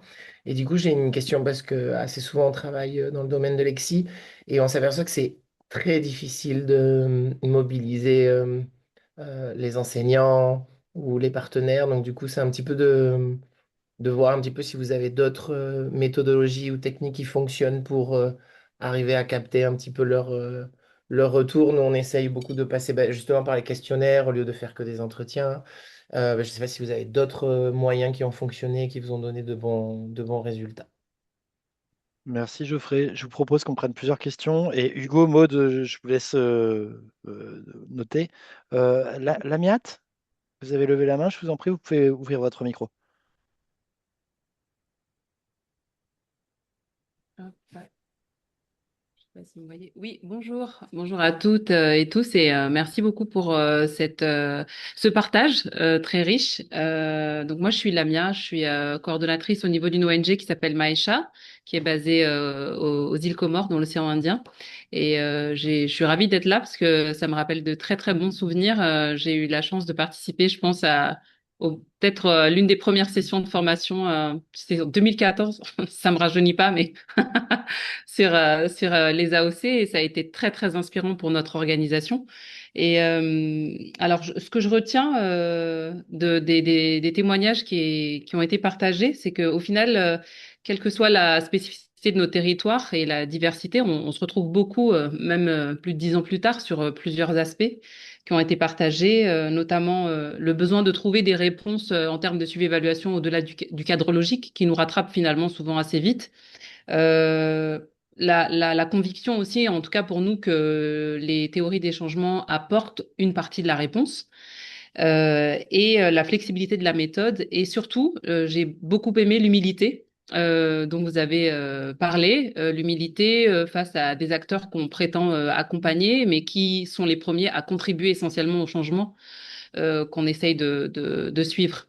Et ce qui me questionne dans tout ce que vous avez dit, c'est que même si on se rend compte qu'aujourd'hui, on a réussi, et je pense que le F3E y est pour beaucoup, à amener aussi les bailleurs à inclure, en tout cas, cette façon de travailler dans leur demande, notamment l'AFD et l'Union européenne, parce que c'est les deux principaux bailleurs qui sont ceux qui sont ici au niveau local. Mais si dans les documents projets, on arrive à distiller un petit peu notre façon de voir les choses en termes de suivi, évaluation, orienté, changement, mais au fil de l'eau et en termes de reporting, au final, moi, je trouve qu'on a du mal. On a du mal à rendre compte, en tout cas auprès du bailleur. Donc, je ne sais pas, auprès de vos collectivités respectives ou auprès de vos financeurs respectifs, comment est-ce que vous arrivez à rendre compte de manière à valoriser un maximum ce que vous avez pu faire en termes de AOC avec vos acteurs pour pouvoir continuer. Voilà. Merci. Merci beaucoup. On a une troisième question sur le chat, et puis après, je vous propose de vous laisser répondre pour pas non plus vous assaillir de trop de questions. Mais du coup, c'est une question qui est adressée par Estelle Edouin, consultante, qui dit, et elle le sait parce qu'elle était dans le coup à la création de la fleur des changements. Vous savez, c'est euh, ces pétales, ils ont trois niveaux, vous l'avez montré tout à l'heure, individu, collectif, territoire. Et il y a cette idée à la base aussi que ces niveaux s'emboîtent, c'est-à-dire d'interroger les liens entre ces différents niveaux, individu, structure, territoire, et de voir les possibles rétroactions qu'il peut y avoir entre eux, comme elle indique, notamment quand l'un change, comment les autres changent. Est-ce que c'est quelque chose que vous avez exploré?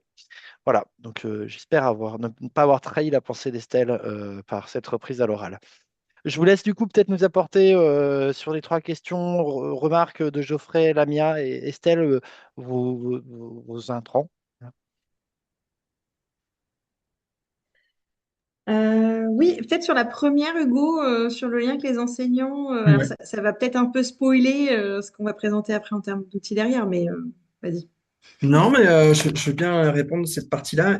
C'est une réalité, hein, c'est pas forcément évident de mobiliser les enseignants. Après, de quels on parle aussi, il y a une différence entre ceux de l'éducation nationale, d'enseignement agricole, puis c'est toujours une affaire de personnes aussi qui souhaitent se mobiliser et s'impliquer dans ce type de dispositif. Et ce que je dis souvent déjà à ces professionnels-là, c'est déjà merci à eux parce que souvent, c'est pas des choses qu'ils ont à faire de manière obligatoire et ils ont beaucoup de choses et ils sont beaucoup sollicités. Puisque, comme ils me disent souvent, l'éducation nationale, c'est un peu le reflet aussi de la société et il y a tout type d'acteurs qui souhaitent faire un petit peu son plaidoyer au sein de cette institution-là. Donc, c'est pas forcément évident pour eux. Donc, l'idée, nous, c'est évidemment de travailler avec eux au maximum. Donc, c'est un travail vraiment dans la dentelle, puisqu'en fait, on travaille en partenariat en permanence avec les acteurs éducatifs dans la sélection des projets, puis ils sont mobilisés à l'instruction. Et quand je dis ils, c'est d'abord des référents éducation au développement durable qui sont mobilisés dans l'instruction des dossiers, ou l'enseignement agricole également pour les projets dans l'enseignement agricole. Donc, c'est déjà travailler avec l'institution et c'est ce qu'on fait. Ils sont vraiment là-dessus. Et ensuite, ce qui fonctionne aussi, c'est le fait que ces projets ils sont co-construits. Donc, on a des associations qui travaillent aussi au quotidien avec les enseignants et qui viennent aussi leur montrer l'intérêt de mettre en place des démarches un petit peu de suivi. Oui, en fait, quand ils répondent déjà au bilan de projet, ben, ils le font ensemble. Et on le voit, hein, en fait, s'ils ne le font pas ensemble ou s'ils ne candidatent pas ensemble, on arrive à l'observer aussi. Donc, il y a vraiment cette co-construction-là. Donc, la mobilisation des enseignants, elle se fait, on va dire, c'est un travail de fond, mais c'est la qualité d'une relation. Voilà. Je pense que si on envoie un questionnaire comme ça, les boîtes mail des enseignants sont complètement saturées, celles des chefs d'établissement aussi, et eux-mêmes, dans l'éducation nationale, ont du mal à faire passer de l'information auprès de leurs enseignants. Donc, ça, c'est des réalités. Mais donc je dirais voilà la qualité de la relation d'abord et la proximité. C'est parce qu'on a une association qui est du même village et qui va faire son activité dans l'école d'à côté que qu'on arrive à avoir des retours de ces personnes-là. Voilà ce que je voulais dire. Donc c'est un réseau d'acteurs. Mm. Peut-être par rapport à la question des bailleurs, le fait qu'on a du mal à rendre compte de nos AOC. Alors nous, on l'a dit, hein, donc on démarre une phase 3 dans laquelle on a formalisé une théorie du changement. Donc on a amélioré nos indicateurs, on travaille plus sur des indicateurs plus qualitatifs. On en a encore des quantitatifs parce qu'il en faut. On a contractualisé avec un cabinet, le cabinet EFICOP, pour réaliser une étude d'impact, puisque là, on arrive sur une troisième phase de programme. Donc ça fait partie, voilà, des obligations aussi. Et pour nous, c'est hyper intéressant de pouvoir avoir un regard, voilà, sur nos deux précédentes phases, et puis de permettre aussi de voir comment cette TOC est appropriée et digérée aussi par les différents réseaux régionaux multi-acteurs. Puisque là, je vous l'ai présenté, mais voilà, l'idée, c'est de voir comment on va le présenter avec notamment notre hackathon qu'on a animé et on a produit des outils.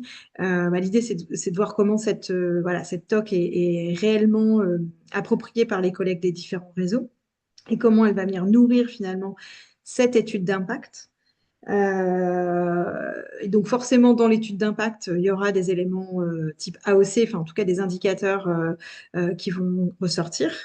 On est aussi en train de travailler sur des monographies territoriales de Lexi. Donc ça, c'est dans le cadre de notre programme. L'idée aussi, c'est de faire une photographie un peu à l'instant T de nos différentes régions sur les dynamiques territoriales, à la fois des acteurs qui font de Lexi sur nos territoires, mais aussi des stratégies de gouvernance, de mobilisation, notamment des collectivités autour de ces enjeux, de, de l'infusion dans les politiques publiques. Donc, c'est aussi tout le travail autour des monographies va être tiré de nos données CRM, donc plutôt quantitatives, mais vont être aussi nourris par des focus group, des enquêtes, des entretiens, etc. Voilà. Donc, quand on regarde les évaluations de nos trois phases, enfin en tout cas des deux précédentes phases, on voit bien que là, sur cette troisième phase, on va plus être en capacité de donner des éléments qualitatifs, enfin en tout cas de faire part de nos expériences type AOC sur nos territoires. Et ça va aussi nous permettre de faire évoluer à la fois on l'espère, prochaine phase de programme, on croise les doigts, ou un autre programme, peut-être que ça nous fera dire qu'il faut qu'on fasse autrement. Mais voilà, l'idée, c'est vraiment à la fois de nous faire évoluer, nous, dans nos pratiques, mais aussi permettre aux bailleurs type AFD de réfléchir à leur capacité à venir financer des projets d'EXI directement sur les territoires. Si tu veux, je peux démarrer sur la question 3, et en plus ça fait le lien avec la 2 parce que enfin, je trouve que sur la question de rendre compte et de l'emboîtement des échelles, en fait, il y a un enjeu commun, c'est d'expliquer la logique d'intervention, c'est-à-dire qu'est-ce qu'on veut faire et où on veut aller, quoi. Et donc ce travail d'emboîtement des échelles, moi, je l'ai fait un petit peu sur une carte mentale absolument titanesque que j'ai sur un tableau blanc. Mais c'est vrai qu'à un moment, il faut un peu mettre un peu le haut là, parce qu'il y a évidemment plein de choses qui s'influencent. C'est évidemment pas pyramidal, hein, c'est pas le territoire qui influence les structures et qui influence les individus. Enfin, voilà, c'est que des rétroactions de partout. Euh, mais je pense qu'il y a un enjeu, en tout cas, à montrer quelques-uns de ces emboîtements-là, notamment pour avoir une théorie du changement. On a commencé à la travailler là avec effectivement les consultants, et de poursuivre ça pour justement réussir à montrer un petit peu la logique de certains emboîtements d'échelle et ce qu'on veut faire de manière un peu visuelle, un peu simple. Si vous regardez un peu des images sur les théories du changement en ligne qu'on peut retrouver, il y en a qui sont super belles, super graphiques. Et moi, j'aimerais qu'on arrive à pouvoir avoir quelques éléments un peu de communication qui montrent certains éléments de notre logique d'intervention, comment les individus contribuent quand ils sont sensibilisés à justement changer un petit peu les visions des acteurs, comment les structures s'engagent, comment ça fait changer le regard des bailleurs, etc. Enfin, tout ça, c'est des choses qu'on arrive un petit peu à voir. Ce serait bien de réussir à faire pour la fin de programme et via l'étude d'impact, de réussir à montrer un petit peu un peu mieux ces éléments-là. On a la même difficulté, hein, évidemment, de passer à quelque chose de technique avec beaucoup, beaucoup de choses, quelque chose de réduit et de plus simple et beaucoup plus impactant, quoi. Mais en tout cas, je pense que ça y contribue de montrer ce qu'on veut faire, hein, très concrètement, et quelle est la logique de tout ça, quoi. Voilà. Je sais pas si tu veux compléter, moi, je sais pas. Non. Non, c'est bien. Et peut-être que les frontières sont pas si poreuses que ça, finalement, entre individus, acteurs et territoires. On s'est rendu compte, d'ailleurs, dans le cadre de l'hackathon, enfin, on a travaillé sur des outils et à l'échelle des territoires, finalement, il y a pas mal de choses qui se recoupaient sur les changements qu'on souhaitait observer sur les individus et sur les acteurs. Merci à tous les deux pour les réponses. Je vous propose du coup d'enchaîner parce qu'on a déjà pris du retard et qu'on veut libérer notre public et vous à 12h30 comme on l'avait annoncé dès le début. Du coup, vous avez parlé d'un hackathon. Est-ce que Maud, tu pourrais un peu nous en dire plus? Qu'est-ce que c'est que cette histoire de hackathon? À quoi ça vous a servi? Comment ça vous a permis d'aboutir à la production d'outils de mesure des effets? Oui. Très bonne transition, merci. Donc, comme on aime bien se réunir une fois par an avec les collègues, et donc là, on a fait des rencontres techniques cette fois-ci dans la Drôme, et on s'est dit que on avait envie d'essayer un nouveau format. Donc, l'hackathon, le principe de l'hackathon, c'est que on réunit des personnes dans une pièce pendant, nous, c'était 6 heures. Bon, échelonné, hein, on n'a pas fait 6 heures d'un coup. On a eu des pauses, rassurez-vous. Et l'idée, c'était de co-construire ensemble des outils pour mesurer les changements qu'on souhaitait observer auprès des individus sensibilisés, auprès des structures accompagnées et sur les territoires sur lesquels les projets étaient menés. Donc, vous l'avez compris, la TOC existait. Notre cadre logique aussi, puisqu'on était en 2025, le récital avait démarré depuis janvier, donc là c'était pendant l'été. Et il y avait plein d'indicateurs, plein de choses à mesurer, mais on ne savait pas comment réellement, enfin les équipes n'étaient pas encore en capacité de se dire, bon ok, ça c'est pour nous aider à mesurer les changements sur les individus, ça c'est plutôt sur les structures, ça c'est plutôt sur les territoires. Donc, on s'est amusé à imprimer tous les indicateurs. Il y en avait plus de 95, je crois, il me semble. Bon, on avait mis quelques petits pièges, on avait mis des faux pour voir si les équipes avaient suivi. Donc, on leur a demandé de répartir, de répartir les indicateurs sur les différentes échelles d'analyse. Et ensuite, on les a nourris avec des outils de mesure de changement qui existaient dans différents champs de l'EXI, mais pas que, dans le domaine de la santé, dans le domaine de la sociologie, enfin voilà. Donc ça, c'était la deuxième phase. On recherche un peu, on découvre un peu ce qu'il y a en termes d'outils. Et après, on se pose concrètement sur où est-ce qu'il y a des zones blanches, concrètement, en termes d'outils, et ce sur quoi on travaille. Donc moi, j'étais en animation du groupe structure accompagnée, et Hugo sur les individus. Et à l'issue de cet hackathon, on a donc produit des outils, au moins sur ces deux échelles, sur l'échelle des territoires. J'expliquerai pourquoi ça n'a pas forcément été retenu pour le moment. Concrètement, à quoi ressemblent ces outils? Hugo, je te laisse parler un peu de la dynamique du processus de création, puis des outils sur les individus.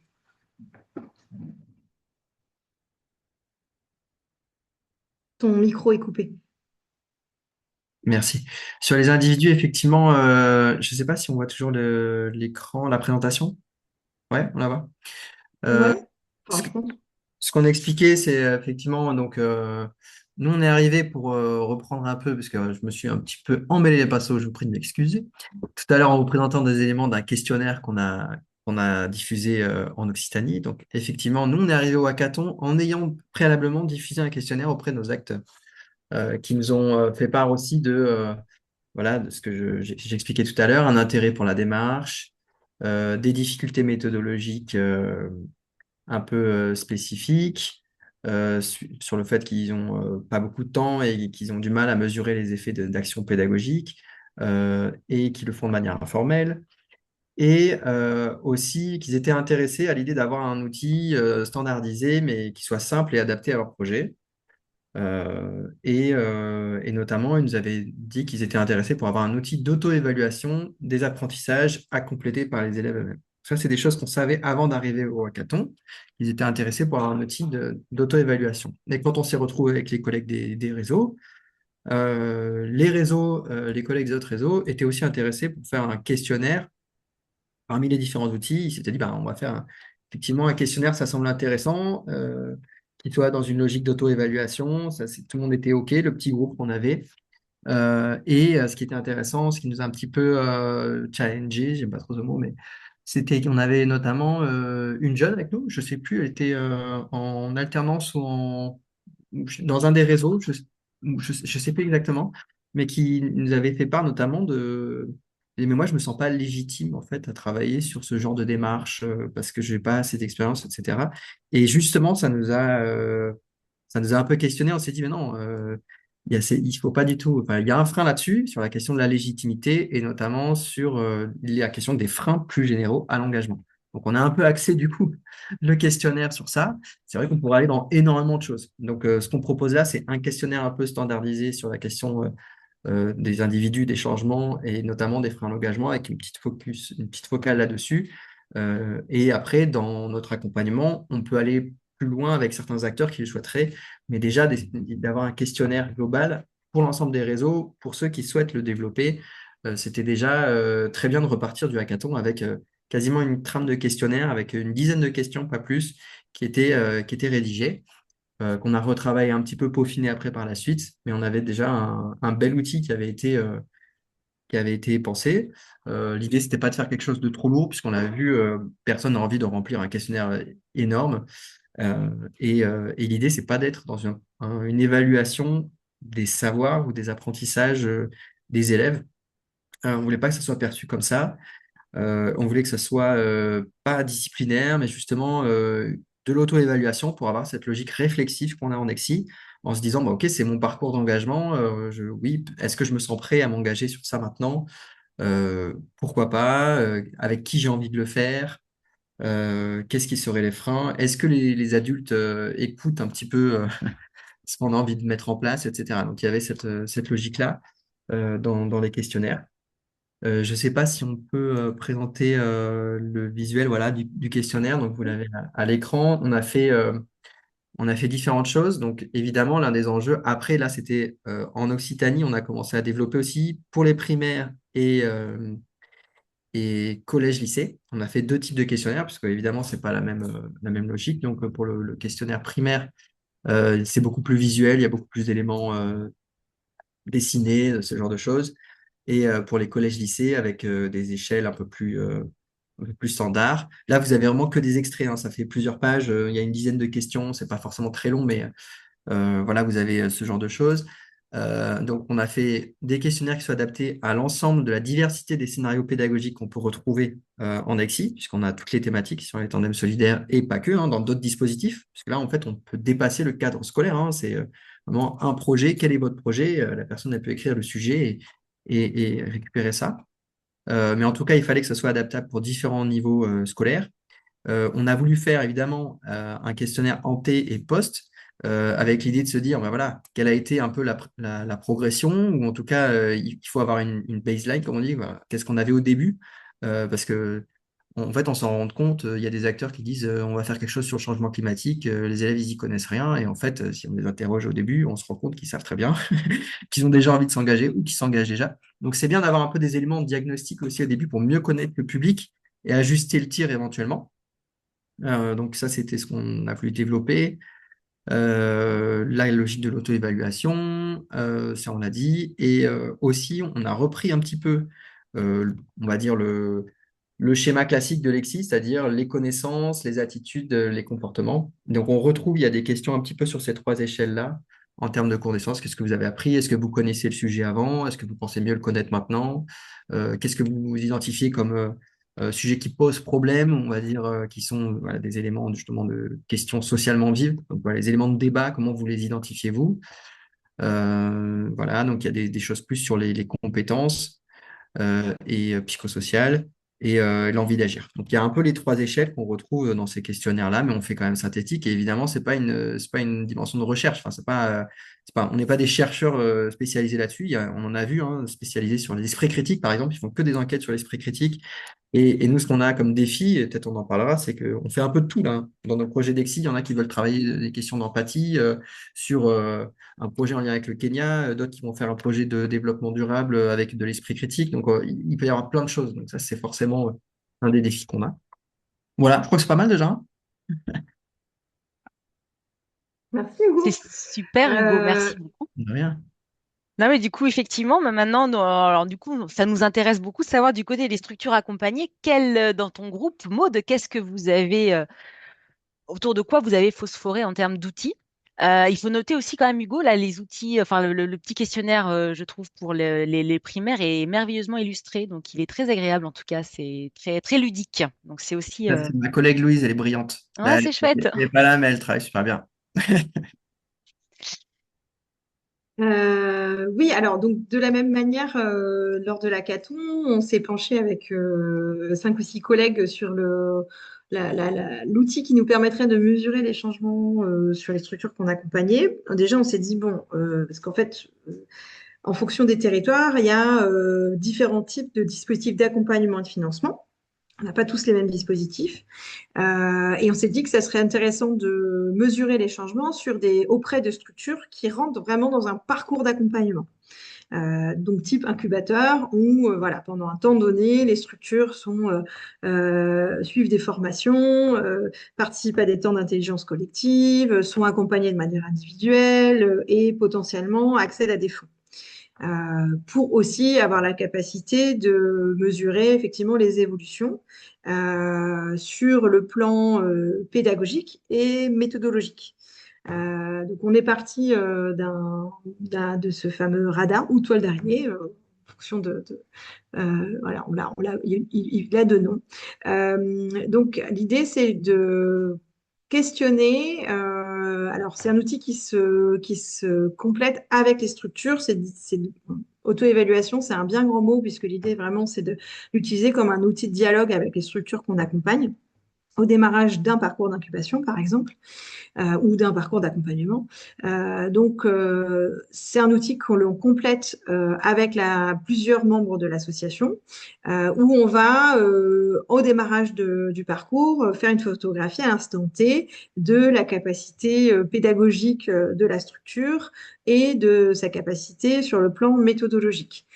Donc, il y a une échelle, une critère de notation. Donc, 0, c'est non pris en compte et 3, c'est très bien pris en compte. Sans rentrer trop dans le détail, mais donc il y a le volet pédagogique où on va analyser la démarche éducative, si la structure associative intègre dans le cadre de ses constructions pédagogiques le triptyque informer, comprendre, agir pour amener les publics sensibilisés à renforcer leur capacité à agir.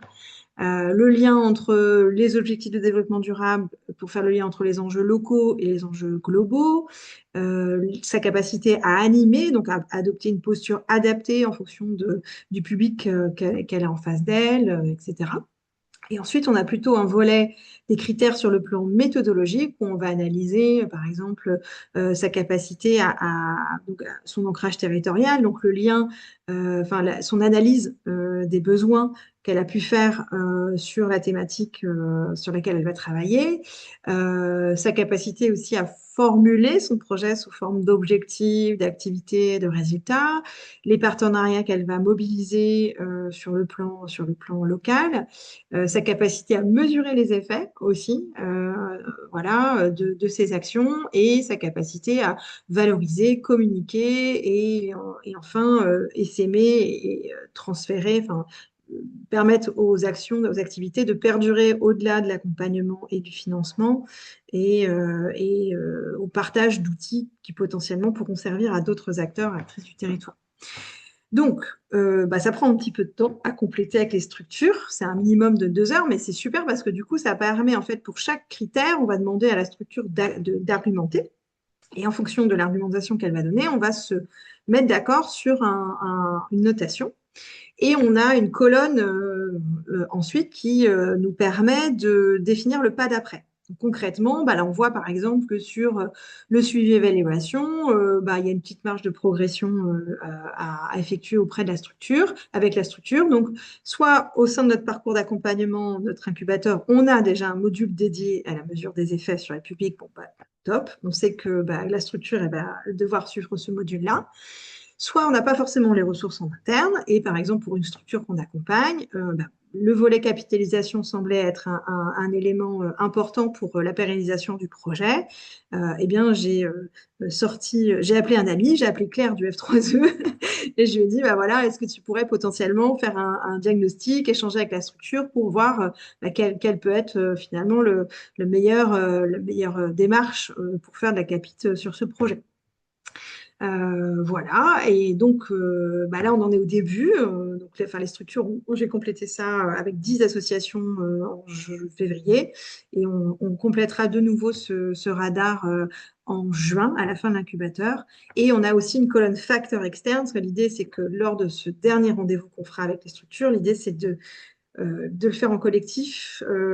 Idéalement, alors les projets ne seront pas aboutis puisqu'ils vont déposer donc un projet là fin juin, mais plutôt que d'avoir une personne de l'asso, d'essayer de réunir plusieurs personnes de l'asso. S'il y a déjà, par exemple, des jeunes impliqués, il y a des projets qui portent qui souhaitent développer des parcours citoyens avec des jeunes issus de la diaspora, qu'il y a déjà des ateliers qui sont menés, ça serait chouette qu'on puisse avoir aussi des jeunes impliqués dans ce dernier rendez-vous pour justement voir les évolutions, argumenter sur les évolutions et surtout identifier quels peuvent être les facteurs aussi externes qui ont eu une influence sur l'évolution de la structure dans sa manière de faire de la pédagogie et dans sa méthodologie de projet.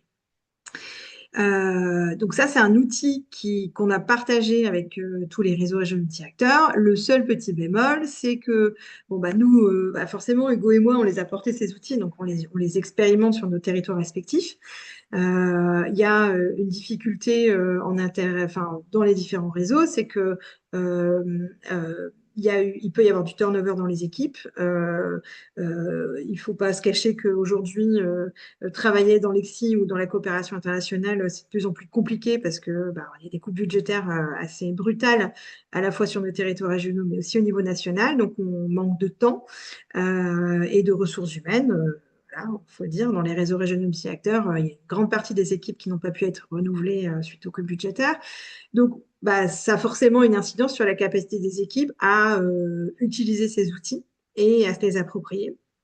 Voilà, donc c'est la limite aujourd'hui que l'on a, mais on compte notamment sur l'appui du cabinet EFICOP dans le cadre de l'étude d'impact pour justement accompagner notre DSE et faire en sorte que les équipes soient en capacité de mobiliser quand même, de recueillir de la matière pour nourrir de manière qualitative notre évaluation, notre mesure d'impact. Et sur le volet territoire, peut-être pour terminer, je l'ai dit, on n'a pas forcément retenu aujourd'hui un outil spécifique. D'une part parce que ce qui a été produit, finalement, il y avait beaucoup de choses qui se recoupaient avec ce qui était recueilli dans le cadre, auprès des structures que l'on accompagnait et notamment dans le cadre logique. Et on s'était dit que sur le volet territoire, finalement, aujourd'hui, ce qu'on fait sur les monographies EXI vont nous permettre de recueillir cette matière, donc ça n'a pas servi à rien, et que l'étude d'impact va nous aider aussi à affiner ce volet-là. Merci beaucoup, Maude. Et toi, du coup, Hugo, quels sont pour toi aujourd'hui, du coup, les défis dans la prise en main des outils que tu as développés et plus particulièrement dans le développement d'une culture, on va dire, de l'apprentissage et plus précisément du suivi-évaluation? Ouais. Euh, En fait, ça a été très long de mettre ça en place, enfin assez long, mais disons qu'il y a eu différentes étapes. Mais comme on le disait, c'est toujours cyclique. Donc en fait, une des difficultés que je vais avoir, c'est que euh, dans les AOC surtout, moi, j'ai pas envie d'avoir des acteurs qui soient consommateurs d'une logique d'évaluation. Maintenant qu'on a fait un dispositif ou un questionnaire, il faut qu'il soit au maximum conscientisés de la démarche. Mais effectivement, ceux qui ont conçu le dispositif, qui ont été associés à la création de ces outils-là, ne sont pas forcément les mêmes qui en sont bénéficiaires aujourd'hui. Et par ailleurs, on sait que ce sera le cas encore après. Donc, l'intérêt, c'est de toujours remettre en place des ateliers spécifiques qui vont, comme là, on a eu un atelier d'échange avec les porteurs de projets Tandem Solidaire de cette session qui sont soutenus cette année. Et on a fait un temps autour de la présentation de ces outils et aussi de leur feedback. C'est-à-dire, OK, mais vous en pensez quoi? On essaie de le mettre en place cette année. Vous en pensez quoi? Certains ont été associés plus en amont, d'autres non. Pour moi, déjà, le premier enjeu, c'est de se dire, c'est pas du contrôle, parce qu'en fait, surtout comme on est un peu parfois associé comme bailleur, alors qu'en réalité, on n'est pas les bailleurs, mais on vient les accompagner pour avoir des soutiens, il faut surtout pas qu'ils soient dans une logique de, OK, vous venez nous contrôler par rapport à la qualité de nos actions. Non, c'est pas du tout ça. Là, c'est vraiment de l'auto-éval. C'est est-ce que ce qu'on fait, ça marche, et comment on peut faire en sorte que ça marche un peu mieux pour faire très simple, mais en tout cas, c'est de se dire, voilà, on est intéressé pour savoir comment on peut aller quelque part et cheminer, quoi. Donc ça, c'est une des difficultés qu'il y a. Et évidemment, une autre, ce serait de dire que surtout en EXI, c'est très protéiforme, comme je l'ai dit un petit peu tout à l'heure. Il y a beaucoup de choses. Il y a la pédagogie, il y a la méthodologie de projet. Et on a des acteurs qui viennent de différents secteurs, ce qui est bien. On a des acteurs de la solidarité internationale qui sont vraiment, moi, mon travail, c'est de faire des actions de développement, des projets de développement dans des pays. Et là, soudainement, on va pas leur mettre une casquette de pédagogue directement, et c'est pas forcément l'enjeu. Mais en tout cas, il va y avoir peut-être pour certains acteurs plus une difficulté à écrire des objectifs pédagogiques ou à savoir animer des ateliers, etc. Alors que d'autres, ils vont être très bons là-dessus, mais ils vont pas avoir de partenaires internationaux ou de vision internationale de leur action. Donc ça, c'est des difficultés qu'on a plus largement, mais aussi dans le cadre de ces dispositifs et ces questionnaires, parce qu'il faut faut comprendre les finalités de où on veut aller pour que ça soit intéressant, évidemment. Donc voilà, c'est toujours un travail de formation continue et d'échange avec les acteurs, et puis nous aussi de nous questionner pour adapter et pas se retrouver dans des grosses machines qui ne feraient pas sens pour les acteurs et les partenaires du réseau, quoi. Voilà, des choses, je dirais. Ok. Ouais. Bah, merci beaucoup, Hugo. Puis une dernière petite question. Quels sont pour vous aujourd'hui les leviers qui permettent à la dynamique de perdurer? Sur quoi vous vous appuyez essentiellement aujourd'hui et qui vous permettent de garder un petit peu du coup cet entrain que vous avez, cette dynamique et qui vous donne l'espoir pour la suite encore? Enfin, on espère. Sur le mode. On s'appuie sur les collègues qui nous aident. Non, typiquement, c'est le travail collectif qu'on porte. Déjà, il y a ce groupe de travail Sugéval voilà, qui est dynamisé cycliquement. C'est-à-dire que dès qu'on a des choses intéressantes à construire, il se réunit et on arrive à mobiliser les collègues. Donc, c'est qu'il y a un intérêt déjà à travailler ensemble sur ce sujet-là. Il y a aussi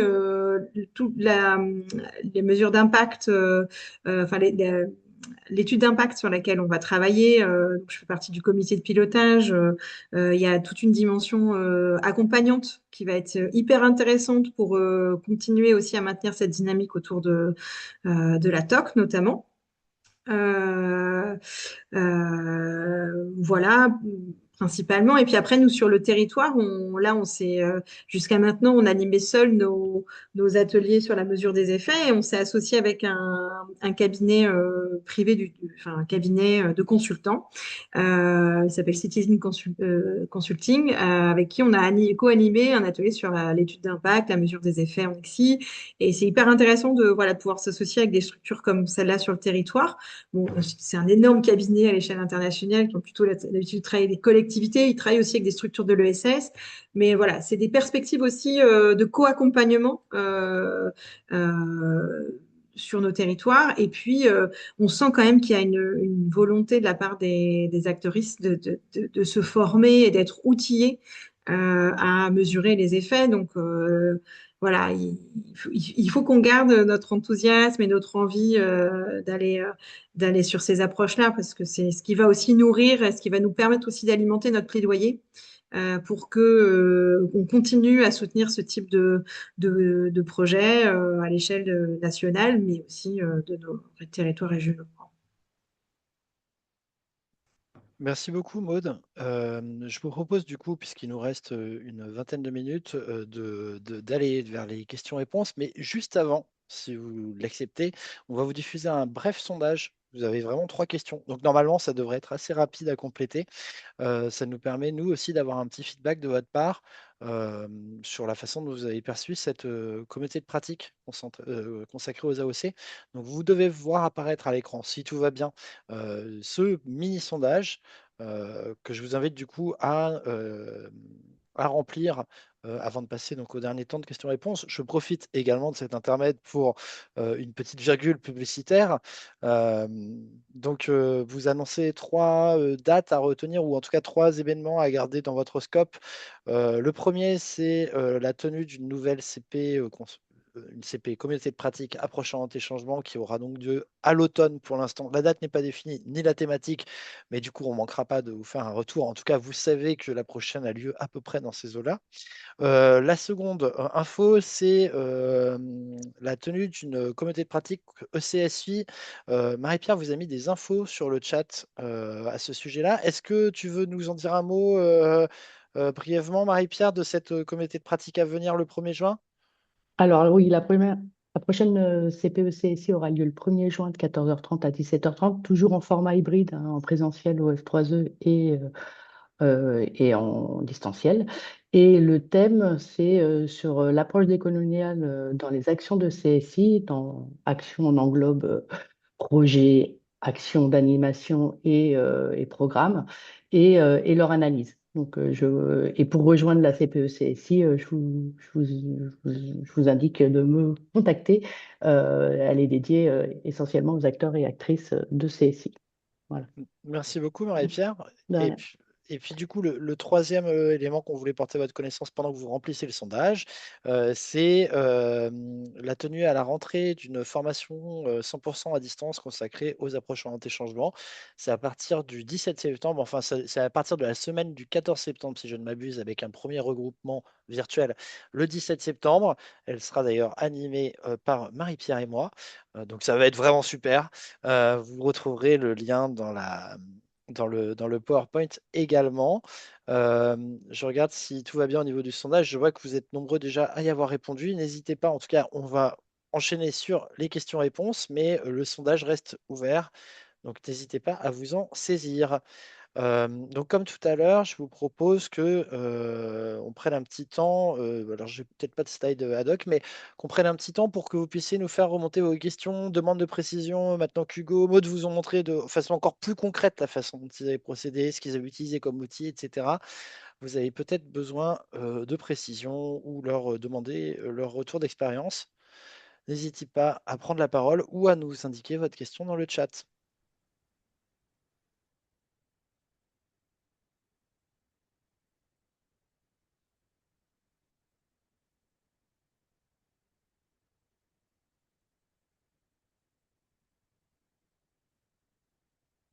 Nathalie, je vous en prie.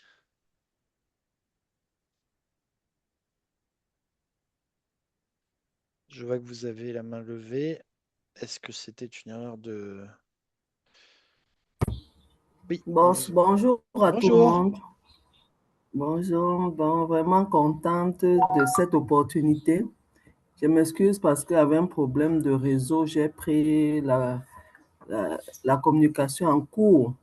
Mais la trouve vraiment intéressante. Merci pour cette opportunité de renforcement de capacité, surtout sur cette théorie de changement qui, à mon entendement, semble encore être théorie comme l'indique le terme. De façon pratique, parce que nous travaillons avec Ignite, notre objectif, c'est le maintien des filles à l'école, la promotion de la pédagogie sensible au genre. J'ai apprécié l'intervention de Hugo par rapport au suivi évaluation des enseignants, où il faut être assez professionnel. Donc, c'est vraiment une opportunité pour nous d'utiliser de façon optimale les outils rendus disponibles en les adaptant à notre contexte. Donc, je suis Madame Nathalie Kémonier, présidente de l'ONG AFED au Cameroun. Donc, nous sommes l'un des partenaires IGNA qui sont devenus ONG sous la première phase. Donc, nous sommes vraiment intéressés par les propositions, surtout au niveau de cette théorie de changement. Comment est-ce qu'elle se met en place de façon pratique? Parce que cette théorie, si elle se perçoit, ça montre vraiment l'impact du travail qui a été fait sur le terrain. Merci aussi pour les prochaines échéances. Nous serons, nous sommes vraiment intéressés et nous présentons notre disponibilité pour le faire. Merci encore. Merci beaucoup. Nous le notons bien évidemment. On a une autre question sur le chat qui nous est adressée par Estelle. Je vais m'en faire le lecteur. Du coup, face à ce qui peut nous attendre en 2027, comment, selon vous, le suivi et évaluation des changements liés à l'ECSI contribue à proposer un autre récit que celui qui semble dominer? Et comment les réseaux régionaux multi-acteurs comptent y contribuer à ce récit politique alternatif, notamment dans le plaidoyer? Comment conjuguer les temporalités entre urgence et impact long terme? Point d'interrogation. Donc voici pour une question. Si on a le temps de prendre une dernière question, si vous en avez une, si l'audience souhaite en adresser d'autres. Avec la dernière question d'Estelle, on risque d'avoir pas mal de choses à dire donc déjà. Mais on peut en prendre une troisième. Est-ce que quelqu'un veut se manifester? Non? Eh bien, merci du coup pour vos questions. Et du coup, Hugo, Maude, je ne sais pas si vous voulez apporter des éléments à nos deux intervenantes, à deux personnes qui ont pris la parole. Ouais. Je ne sais pas si Hugo, tu veux réagir par rapport à la Euh, première intervention. ouais, je peux essayer. Alors après, de dire c'est une théorie il faut que ça soit concret, bien sûr, complètement. L'idée d'ailleurs, c'est que la théorie, elle sort pas de juste de tête, mais elle est le fruit de choses très concrètes, hein. C'est des ateliers d'échange, c'est du dialogue avec les acteurs, les partenaires et en interréseau, comme on l'a dit. Ça se traduit concrètement. Dans notre cas, par des interventions, notamment en milieu scolaire auprès du public et des ateliers qu'on fait d'échange, de la formation, nos dispositifs de soutien, dans l'architecture, la grille d'évaluation des projets, dans tout ça, ça se traduit par beaucoup d'éléments. Mais évidemment, l'une des choses que j'ai envie de dire, c'est comment on peut mettre en place cette théorie du changement. C'est pas cette théorie du changement, évidemment, c'est toujours la vôtre. C'est celle que vous allez construire. Enfin, ça, je pense que Paul vous l'expliquerait bien mieux que moi. On ne peut pas transposer une théorie du changement et c'est pas du tout l'intérêt puisque c'est le processus qui est plus important que le produit. C'est vraiment le fait de se questionner ensemble avec les enseignants, avec les publics qui vont bénéficier, mais qui vont aussi être partie prenante de tout ça, que le changement s'opère en fait. C'est en réfléchissant ensemble qu'on arrive à avancer et c'est pas en adoptant un produit, une théorie justement qui serait sortie du chapeau de quelqu'un, quand bien même il est bien intentionné, quoi. Donc c'est de se dire, OK, comment nous, on va mettre en place, quel changement on veut opérer ensemble et mettre en place les démarches d'AOC.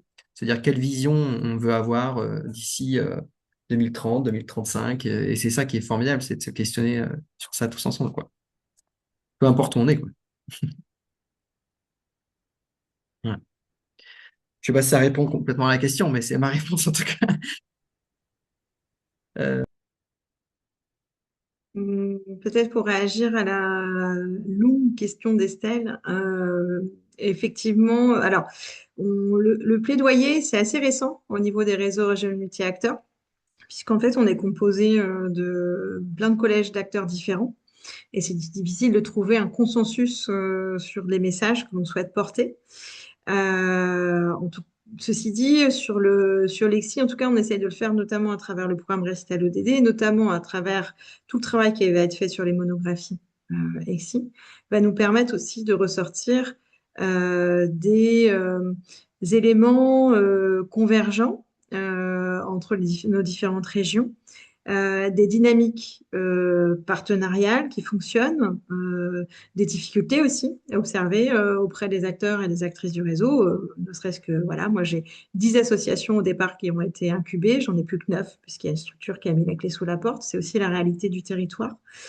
C'est aussi mettre en avant des témoignages de collectivités, par exemple, qui ont développé des politiques publiques qui voient un intérêt de soutenir ce type d'action.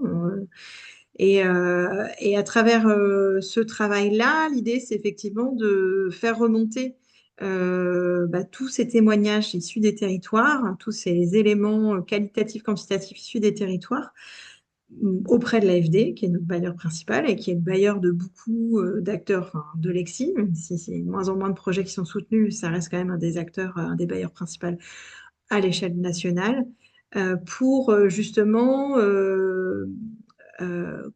co-construire, enfin réfléchir à des dispositifs de financement pour les acteurs risques du territoire à l'échelle, enfin sur le volet dans le domaine de Lexi.